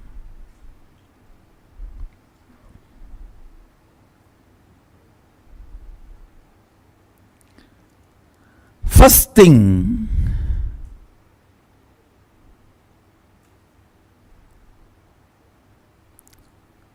you need to look into the ideas of your fortune.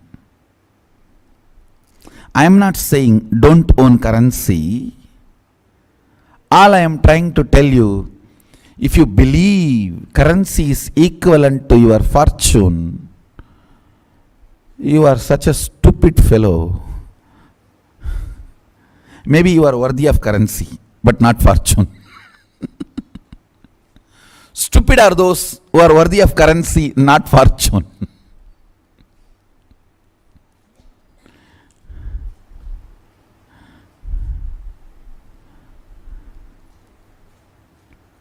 Na karmana, not by your actions, na prajaya, not by your inheritors, dhanena, not by which can be passed on to others, the possession. It's only by tyaga. Means, listen, here I wanted to tell you the meaning of the word tyaga.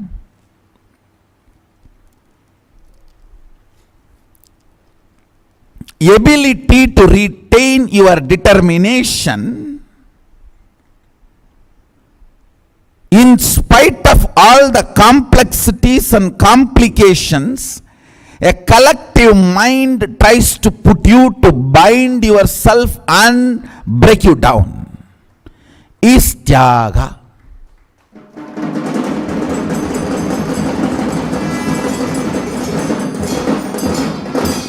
Determination, chastity to your consciousness.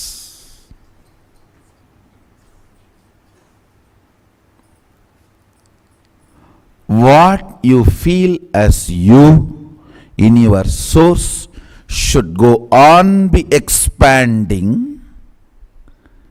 Determination to be chaste towards your consciousness.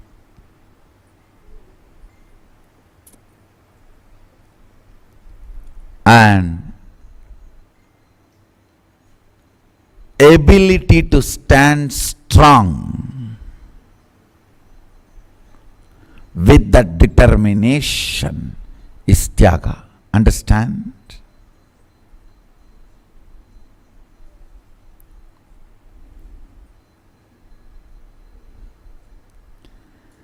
The physics of fortune is tyaga.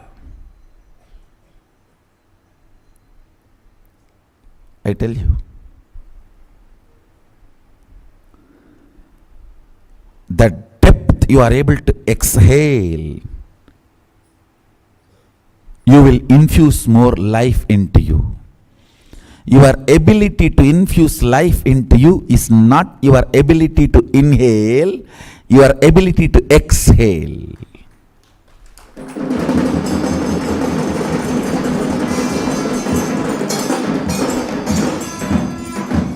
So when you are normal, healthy, the practice you need to do is more and more ability to exhale. Normally, give more emphasis on your ability to exhale. Understand? Tyaga is ability to stand. Ability to stand. I am giving you 2-3 important understandings about the physics of fortune.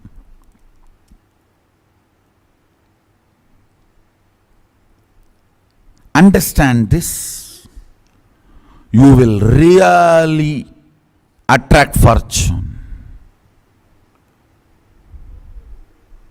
When you are exhausted, tired, don't try to no.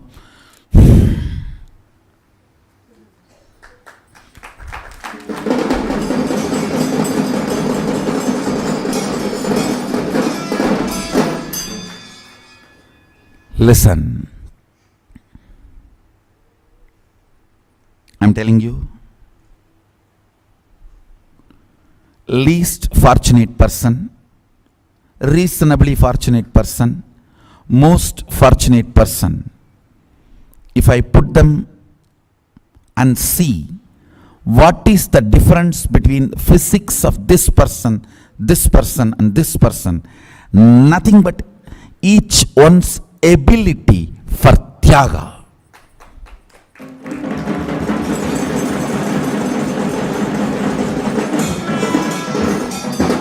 If you learn tyaga for every janma, you will carry fortune. I guarantee you.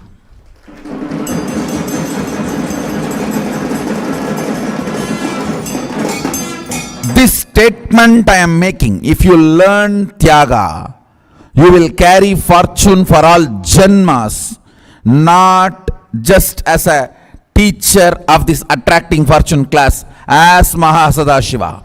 I am telling you.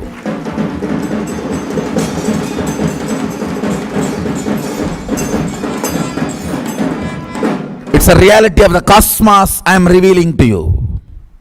Learn the ability of Tyaga. I'll repeat the definition of Tyaga. Determination.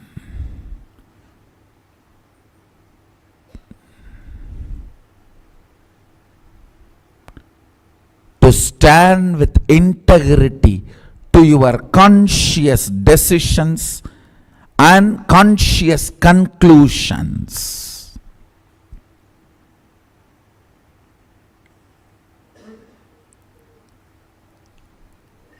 Even amidst all the complexities and complications, the society's collective unconscious ideas throw on you, that determination is Tyaga. Listen carefully.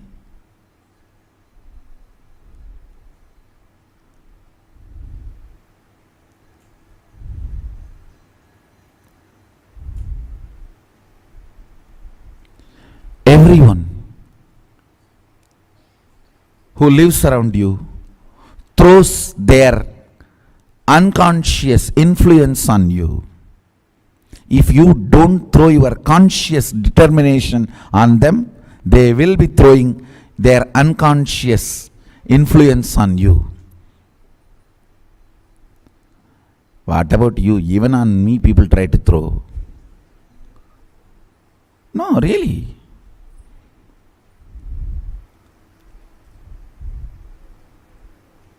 Tyaga means determination. So naturally, when you stand with the determination to be integrated to your conscious conclusions and your conscious decisions, instead of the Maya matrix of the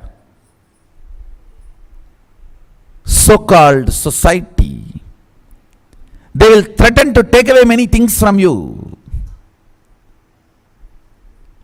Stand with Tyaga. I tell you, you will be fortunate. Understand, if you look in, understand, this is a very important statement.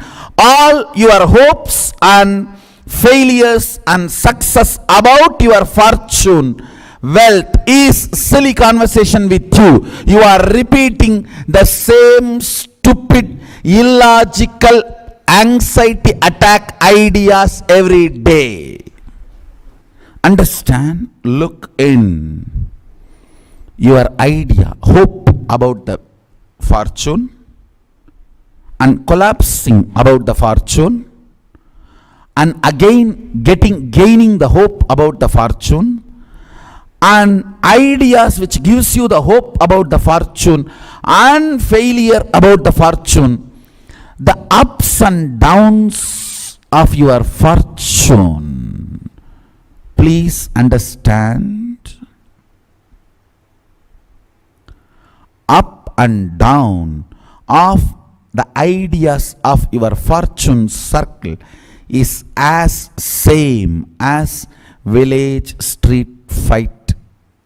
It is nothing, no way matured from this and that. I'll repeat once more. I really want you to look in. See, when you are having hope about your fortune, what kind of ideas you cherish, knowing that all these ideas are going to collapse tomorrow, and then when it collapses again, see this whole drama. Your determination to break from this thought current is Tyaga. Listen, Biggest tyaga is breaking from long cherished thought currents. Long cherished thought currents are the source of all the persons and situations you attract in your life.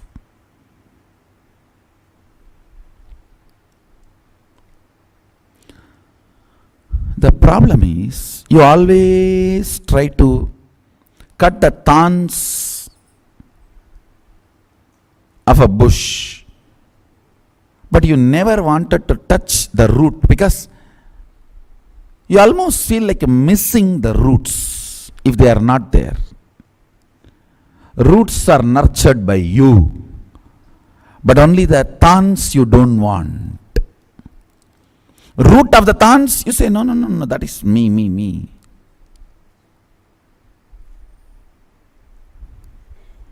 The root of the thorns is this thought current. Dropping this thought current is what I call tyaga, and that is the physics of fortune. I'll repeat once more. The physics of fortune is renouncing ideas of having wealth, not having wealth, acquiring wealth, not acquiring wealth, rich or poor. Understand? A man who builds a mental setup of owning makes himself such a beautiful being. See, if you start possessing the land and keeping it as a farmhouse, not allowing anyone, you will do the same thing with you, with your being. If you start keeping your place like Adinam, opening it to all, owning but not possessing, helping everyone to enjoy it and enjoy, same thing you will do with your being. Understand? Just this one thing you decide. I will own me. I will only facilitate owning my body and mind to enrich as many people's life as possible. I will own me but not possess me. Is tyaga.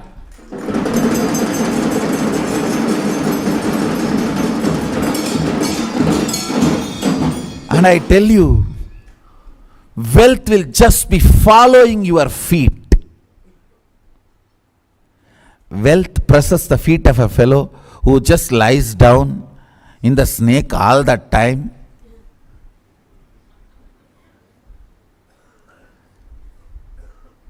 Because he is established in the principle of owning, not possessing.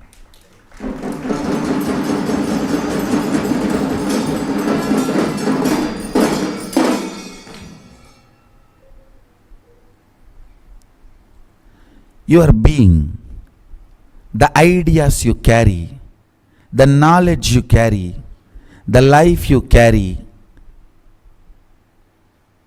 everything you think you have, your body, your mind, your being, go on deciding, I will own and facilitate more and more people getting enriched, helped, supported, evolved through this whatever I am having. Understand? I tell you.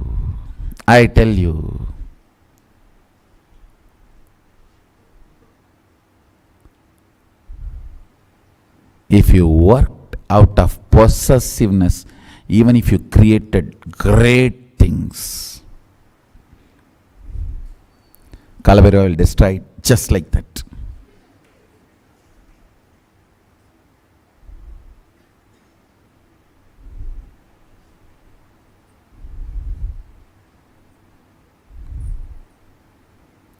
Go on functioning out of this one principle, owning, not possessing. Even your being, everything you have, knowledge, understanding, life. Your business itself should be centered on this idea. Owning, not possessing. For more people you are useful, more your brand value. Build a business and brand with this truth. Your business will be spiritual practice. Your life will be successful. All Hindus, living Hindus, should do their business based on the principle of owning, not possessing.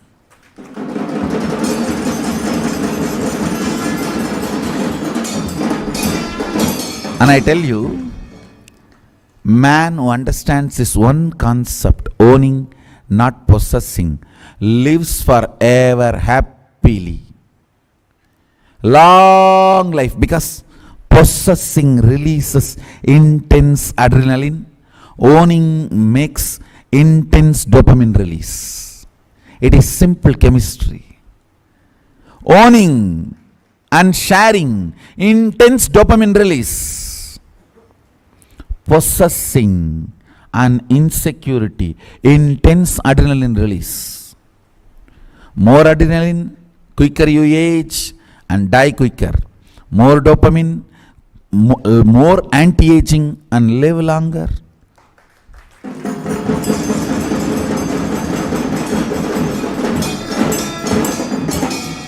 That is what Isavasya Upanishad says. Tena tyaktena bunjita makrida kasya svidhanam. By owning and not possessing, let you all live for hundreds of years.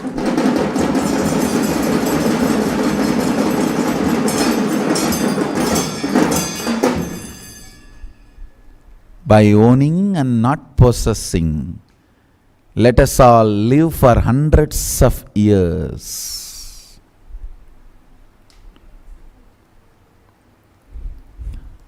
Physics of fortune is Tyaga, owning, not possessing.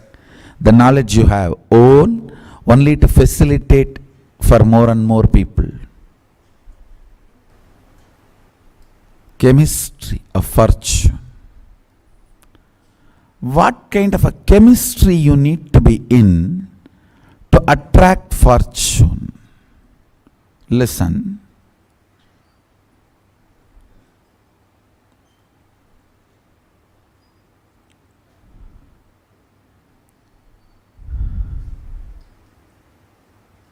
It's very subtle but very important principle.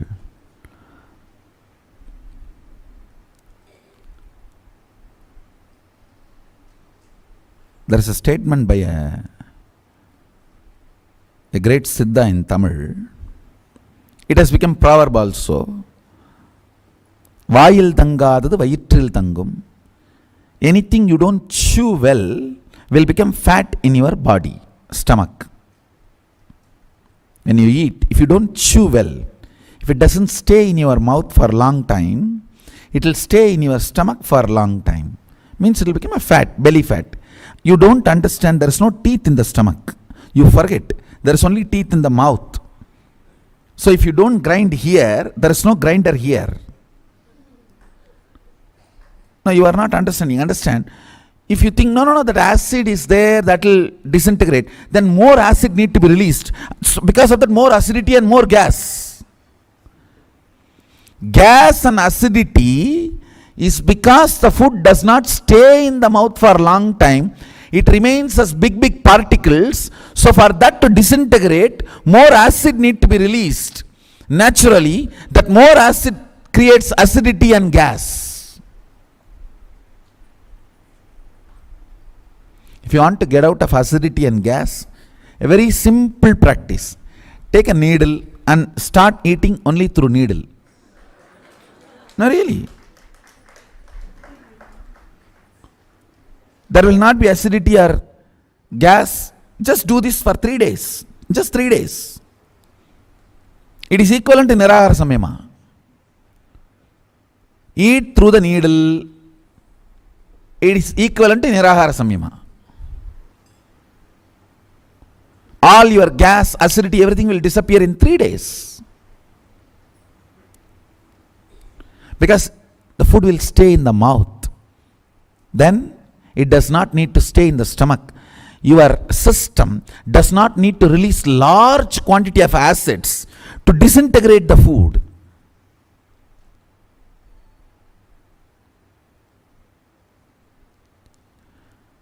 Listen, why I am giving this proverb now. If you sit intensely imbibing this subtle truth I am going to reveal, you don't need to waste your time sitting and earning wealth. Listen.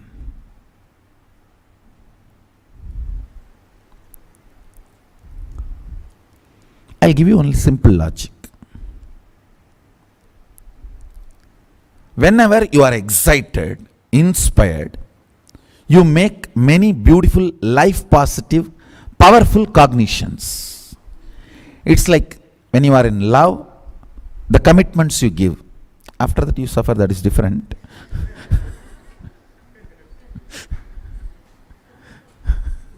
Now there is a proverb also. When you are happy, don't commit with others. When you are sad, don't break with others. Both will be wrong decision.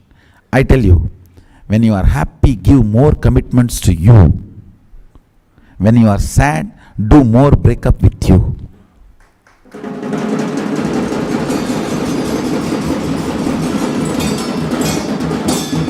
When you are happy, don't give commitment to others. That's true. But give more commitments to you. When you are sad, don't break with others, but break with you.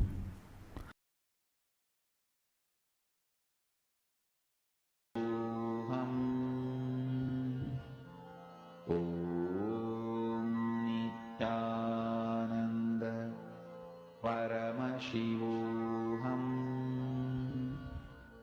Om Nityananda Paramashivoham. Om Nityananda Paramashivoham. Om Nityananda Paramashivoham. Om Nityananda Paramashivoham. Om Nityananda Paramashivoham. Om Nityananda Paramashivoham. Om Nityananda Paramashivoham.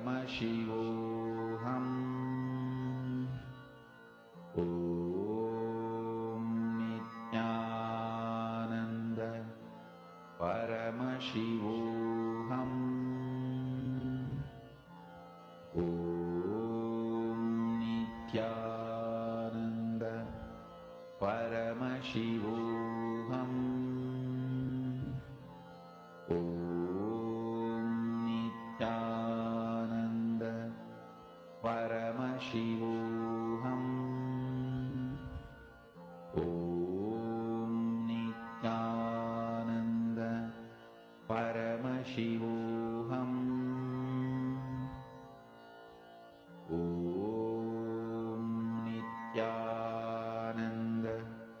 Paramashivoham. Om Nityananda Paramashivoham. Om Nityananda Paramashivoham. Om Nityananda Paramashivoham. Om Nityananda Paramashivoham. Om Nityananda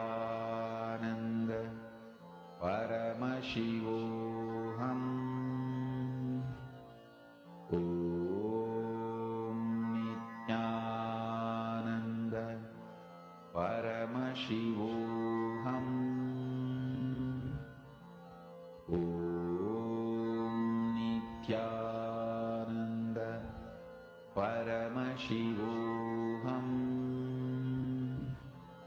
Om Nityananda Paramashivoham. Om Nityananda Paramashivoham. Om Nityananda Paramashivoham. Om Nityananda Paramashivoham. Om Nityananda Paramashivoham. Om Nityananda Paramashivoham. Om Nityananda Paramashivoham. Om Nityananda Paramashivoham. Om Nityananda Paramashivoham. Om Nityananda Paramashivoham. Om Nityananda Beautifully, Sanji Paramashivoham. revealed to all of us about, are we manifesting Lakshmi or Alakshmi? What kind of thought currents are we cherishing in our life, and how that affects for our wealth manifestation? Actually, this is a very, very important session because you need to understand the science to manifest wealth. Swamiji briefly revealed to all of us, right? The attitude that you have towards money, how you approach wealth in your life, the attitude that you have towards wealth in your life, it has a huge role to play with how you manifest wealth. Understand, the zeros in your bank account is not wealth. Your ability to manifest wealth whenever you want to fulfill the purpose of your life, that is wealth. Are all of you understanding? Come on, can I request everyone to please come on the camera? Nityanandam, Ma Ratna Prabha, Ma Ananda Parameshwari. Can I request all the participants to come on camera? I understand for many of you it is your night time. It is late in the night and you're sitting. And I appreciate all of your sincerity to sit and wanting to listen. But for you to have the best experience of the program, it's very important that you are staying in the camera and that you are proactively participating. See, learning happens, the 100% of the learning has 4 major components. First one is Shravana, listening. The next 25% is Manana, internalizing. The third 25% is Vada Prativada, the Kandana Mandana, where you discuss, debate, you answer the questions, you question the answers. And the fourth 25% happens through you living it, Nididhyasana. It is for you to have the maximum, the best benefit of this entire program. It is crucial that you proactively participate in all these levels, especially today. We're all having the darshan of Bhagavan Venkateshwara. This season is going to be the wealthiest season. Everyone sitting here, you're going to have a blast because 3 Venkateshwara darshans. Just before the season starting, we had 1 Venkateshwara darshan. And on the 14th of April, which is on the Tamil New Year Day, the Vedic New Year Day, we had 1 more Venkateshwara darshan. And then today we are going to be having 1 more Venkateshwara darshan. So actually that's well said. This is one of the most wealthiest season because Venkateshwara is like coming left, right and center and showering all of us with wealth. Vishwanathanaya, I'm seeing a question of yours related to power manifestation. I'll definitely answer it during the power manifestation session. So when we do it, okay? Ma Jun, Ma Mahabhairava Jnana Swarupini, Ma Forum, Ma Iqbal Bano, Ma Tanya Gebia, Ma Chunyu, Ma Wong Macy, And Ma Anupama Menon, Ma Cecilia Lee, can I request all of you to come on camera, please? And Taik Zhang has asked a question. Acharya, I am afraid to be bad. I am afraid that I will be bad if I am rich. I am afraid of being rich. Taik Zhang, if you are able to hear me, sir, I hope I'm getting your name right. Taik Zhang was asked this question. If you're able to hear me, can you please show me a thumbs up?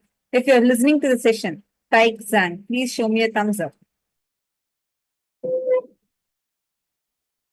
Taik Zhang. Yes. If you're able to hear me, please show me a thumbs up. So I just want to tell your question is very much related to the session we just now had.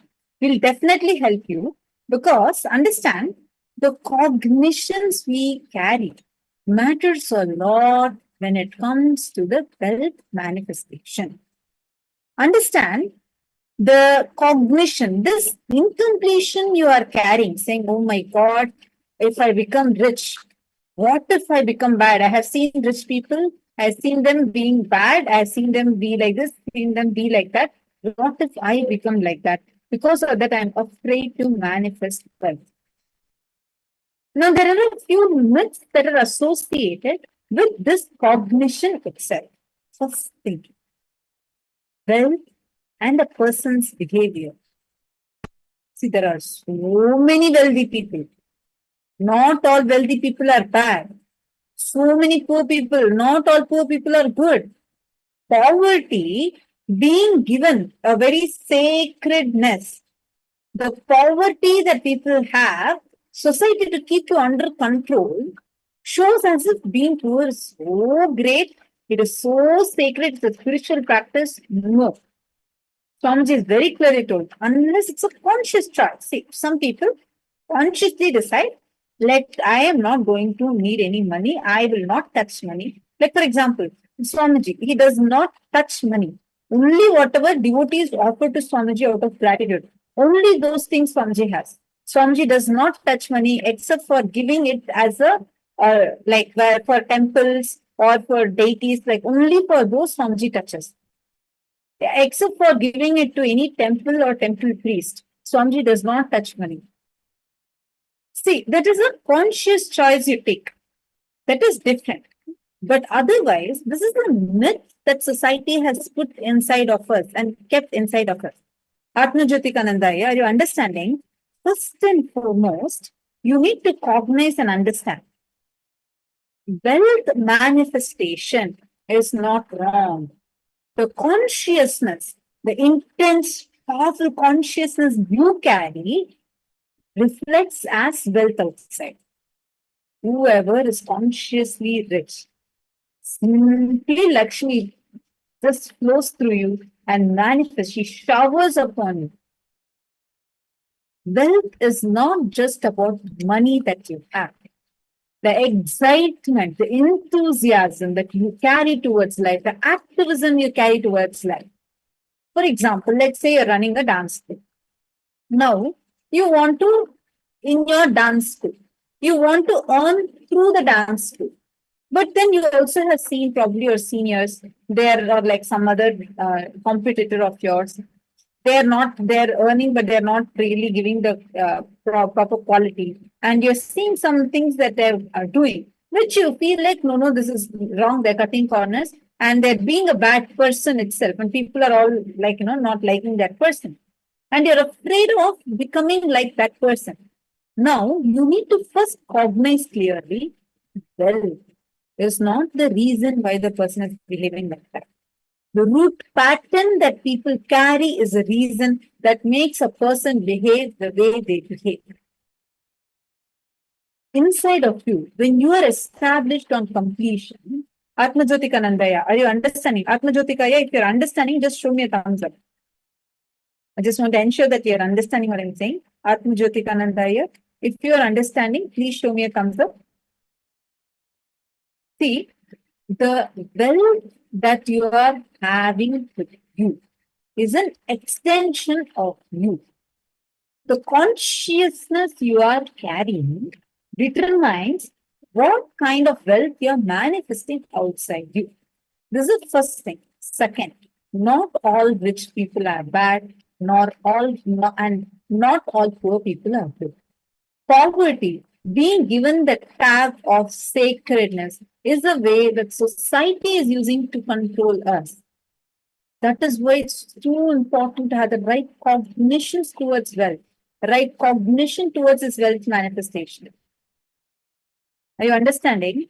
So, first and foremost, you need to look in and understand, cognize where exactly you are having this cognition from. Complete with that. Maybe you might have faced in your childhood someone who's richer, ill-treat you or your family. Or you might have gotten this idea from the movies. Whatever, wherever you are getting these cognitions from, this is for every one of us. Rich people are bad, poor people are good. It's a it's a myth, firstly. And that is a way society is using to control you. Wealth manifestation is not wrong. If wealth manifestation is wrong, why would wealth be called as Lakshmi? She's goddess Lakshmi. Are you understanding? Wealth manifestation is not wrong. You create space for every day for Devi Lakshmi to land in your house, to land in your inner space. Wealth manifestation is a reflection of your consciousness, your conscious ability to be enthusiastic, active, involved in life. See, Samjik is an easy technique. Just for 11 days, 11 hours a day. If you are continuously excited, happy, there should not be one bit of powerlessness throughout. And highly enthusiastic, involved, you'll become wealthy. You'll just become wealthy. I know it sounds so simple. Try it out. First thing, Atma Jyotikaya, drop the cognition of this rich people are bad, poor people are good. Are you understanding? Go back to that cognition. Make yourself understand, see through. Firstly, it is not true. Even with people who you consider as poor people, you have faced bad people. Even with people who you consider as rich people, you have faced good people. Goodness or badness is not determined just by the wealth they carry. It is determined by the root patterns people carry. And this cognition, this limiting cognition, is only used to enslave you by the society. So you should never fall into that trap. Be very clear. When you are highly enthusiastic, conscious, actively involved in life, and focusing on contributing, you will simply be wealthy. Actually, yeah, that's why Swamiji told very beautifully in this section. The moment, see, many times the context that we have, the approach that we have towards wealth, fundamentally, we lack that context. All of you do this as an activity. Atma Jyotikaya, you also do it. See, many times, till wealth comes, right? Till we become wealthy. We say, okay, I will take up everything. I will do extra job. I will pull up 3-4 jobs. I will do it all. So you keep yourself very active, engaged, continuously focus on the goal of manifesting wealth. And that is the driving factor for you to achieve will, have will persistence to work to get the wealth. Now, actually, if you analyze your aspect or activism before you got wealth, and if you analyze your activism after you got wealth, if the activism has continued to grow, that means you are manifesting wealth. But after you got the wealth, and if your activism is continuing to deplete, you feel like, oh, now I have enough money. What is there? I can just enjoy. If that money is making your activism, your enthusiasm for life deplete, that means you are not actually manifesting wealth, you are losing the wealth. This is the science that Swamiji explained. Are you all understanding? Now, I request all of you to actually write this down. You will be able to understand it. Nityanandam, Hugo. Nityanandam, very nice to see you here. Nityanandam. All of you write this down. Okay? Every one of you, open your book and please write this exercise down. First step, write down before you got wealth. Let's say Ma Shreya Gupta. I'm just giving you an example, right? Let's say you decided before wealth, before you manifested wealth, you were so active, you decided I can take up any odd jobs needed. I need this much wealth. Let's say you're aiming for $100,000. So for that $100,000 to hit your bank account, all the work, how all you built yourself, write that in one column. In another column, right after you got that wealth, were you continuing the same activism? Write this. It will help you analyze whether you're actually working to manifest wealth or you're working to whatever wealth is there. Is it actually you're working to have that go away from you? So write this down and do a comparison. I request all of you to do this. I'll give you 3 minutes for this. Please write this down.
Now, hope all of you finished writing. 3 minutes are up.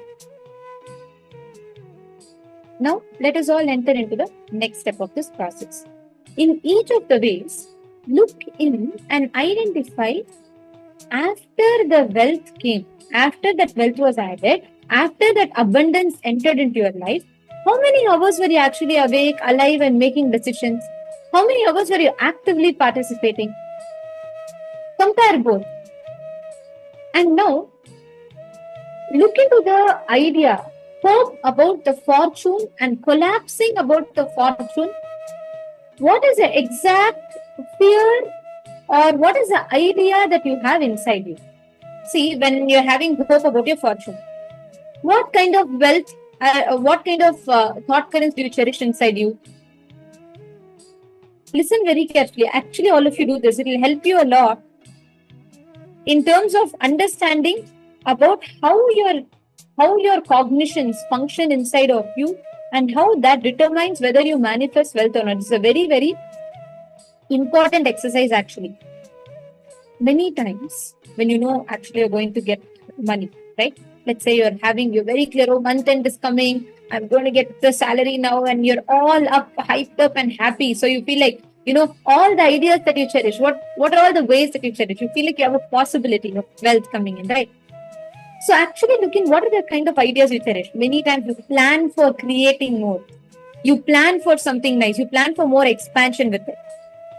At the same time, whenever you feel the wealth is getting lost, like you feel your wealth is going to go away from you, see the type of ideas you cherish inside of.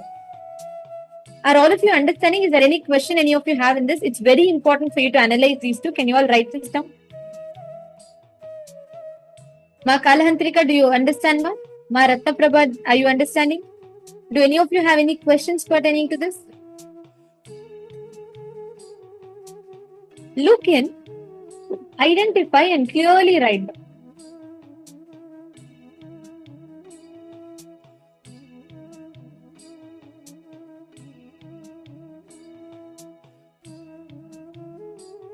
Come on, all of you finish? Write down if the same thing, if the money is leaving you, what is the exact approach, the attitude that you have? You feel like given up, you feel like, okay, this is it, it's never going to happen. The same thing when you feel like you have a possibility of getting money, the whole thought current changes. So write down the difference, write down both the thought currents that you have. I'll give you another 3 minutes for this.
Yes.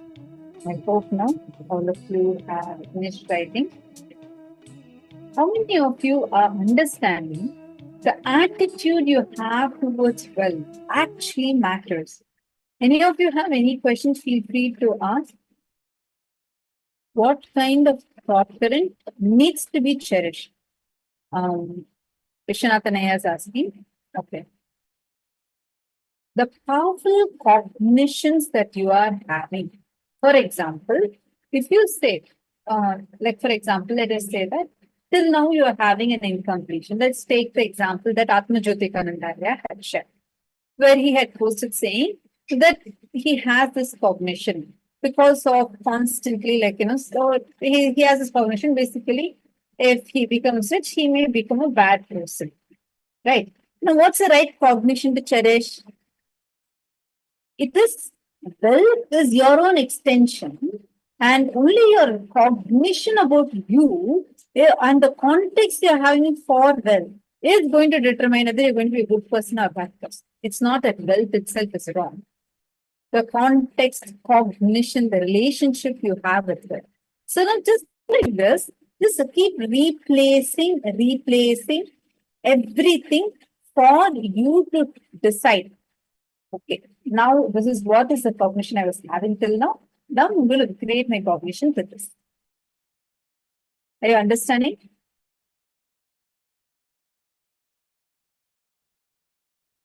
Just the powerful cognitions of Swamiji that Swamiji has given here, just start cherishing that. See, this is for every one of you. When you start entertaining the right thought currents, when you focus on changing the relationship that you have with wealth, like Swamiji said, every time, whenever you manifest wealth, just measure it with the scale. Is that wealth making you more active, enthusiastic, alive in life? Or is that wealth making you more and more powerless, lazy, or it makes you think like, vacation mode in life? See what it adds in you. That is the scale with which you can measure your success or your failure in life. Now, we're all going to be entering into the next power. Listen very carefully. We're going to be doing the power of anima. We're going to be reducing the size. And Vishwanathanaya, I just wanted to answer your question. See, decreasing or increasing of the size. Firstly, it is each of them is a separate power. Each of them have one cognition based on which you can manifest. But both ways, whether you're increasing or decreasing, you should celebrate it because you're first starting to manifest. Initially, it may start like this, but once when you start experiencing, when you start understanding, like for example, when you understand the consciousness which is completely formless, you will experience so much of lightness in your inner space and you will manifest Lahima. Same way, Lahima means like reducing the weight. Same way, whenever you experience that the ever-expanding dimensions of the consciousness, you will experience Mahima. You will literally expand physically. Anima means your ability to reduce the size. Take any object you want, any object. Place that object. Can I request all of you to choose one object and post which object you want to manifest with? All of you choose one object. It could be anything. It could be a pen, pencil. It could be a bangle. It could be a bottle cap. It could be a paper clip. It could be anything. Pick any one object and you can even trace it and see its current height and size. And once you do that, chant the Mahavakya and bring this one cognition inside you. See, Vishwanathanaya, whenever you want to increase something's height, right, the height of something, inside you experience that you as consciousness are constantly expanding. You exist in your body which continuously expands. You exist as an object in front of you which also continuously expands. Just experience the expansion of the object in front of you. Inside you, outside you. That will lead you to manifest Mahima. The same thing for Anima. Inside, just visualize inside of you that just hold on to the visualization that you're actually shrinking in size. When you constantly hold on to that, you will start manifesting that as the power outside of you. For every single power like this, Swami just given the technique we'll share with you, just start manifesting it with this context. See, what is important is the context. Like, for example, whether you want to buy something or sell something, for both you can use the same Amazon. But you want to set it up as a buyer or as a seller, it determines. Same way, the software, the platform is the same. The science, which is you chant Mahavakya, you connect to Swamiji, that's the same. But what function you use, that differs for each power. Understanding? All right. So one more thing, Aya. Also, whenever you're doing it, just visualize that literally the cells are expanding, multiplying and expanding in your joints. Just visualize intensely in wherever your joints are, like your spine, at the base of the spine. Feel like the spine is expanding. Your joints, wherever your joints are, feel like just visualize that it is growing, right? Like experience that simply with start the power manifestation. Let's start now.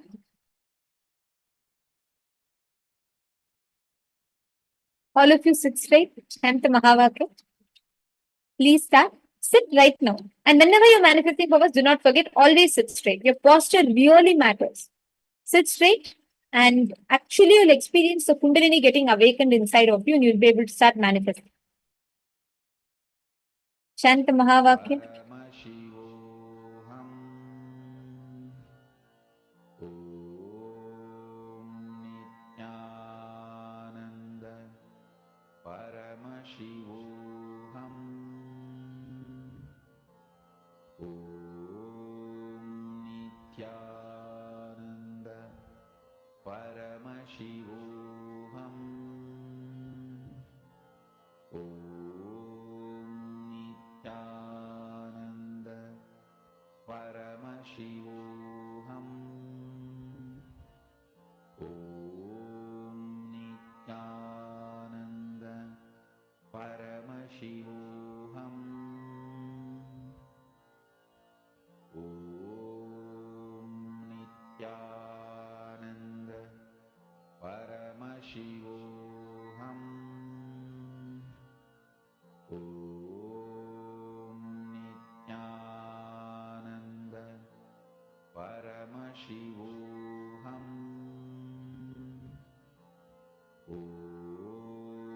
Nityananda Paramashivoham Om Nityananda Paramashivoham Om Nityananda Paramashivoham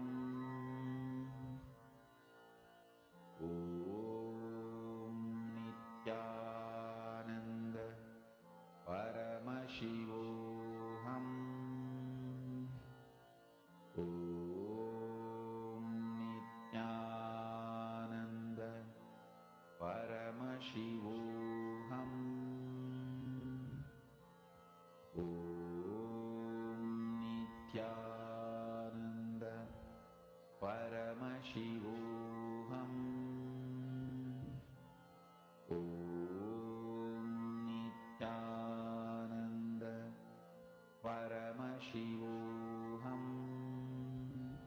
Om Nityananda Paramashivoham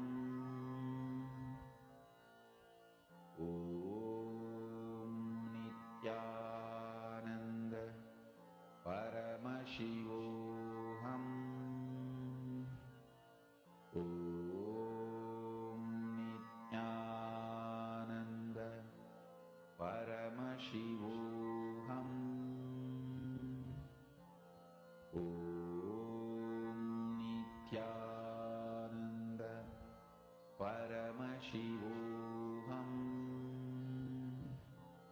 Om Nityananda Paramashivoham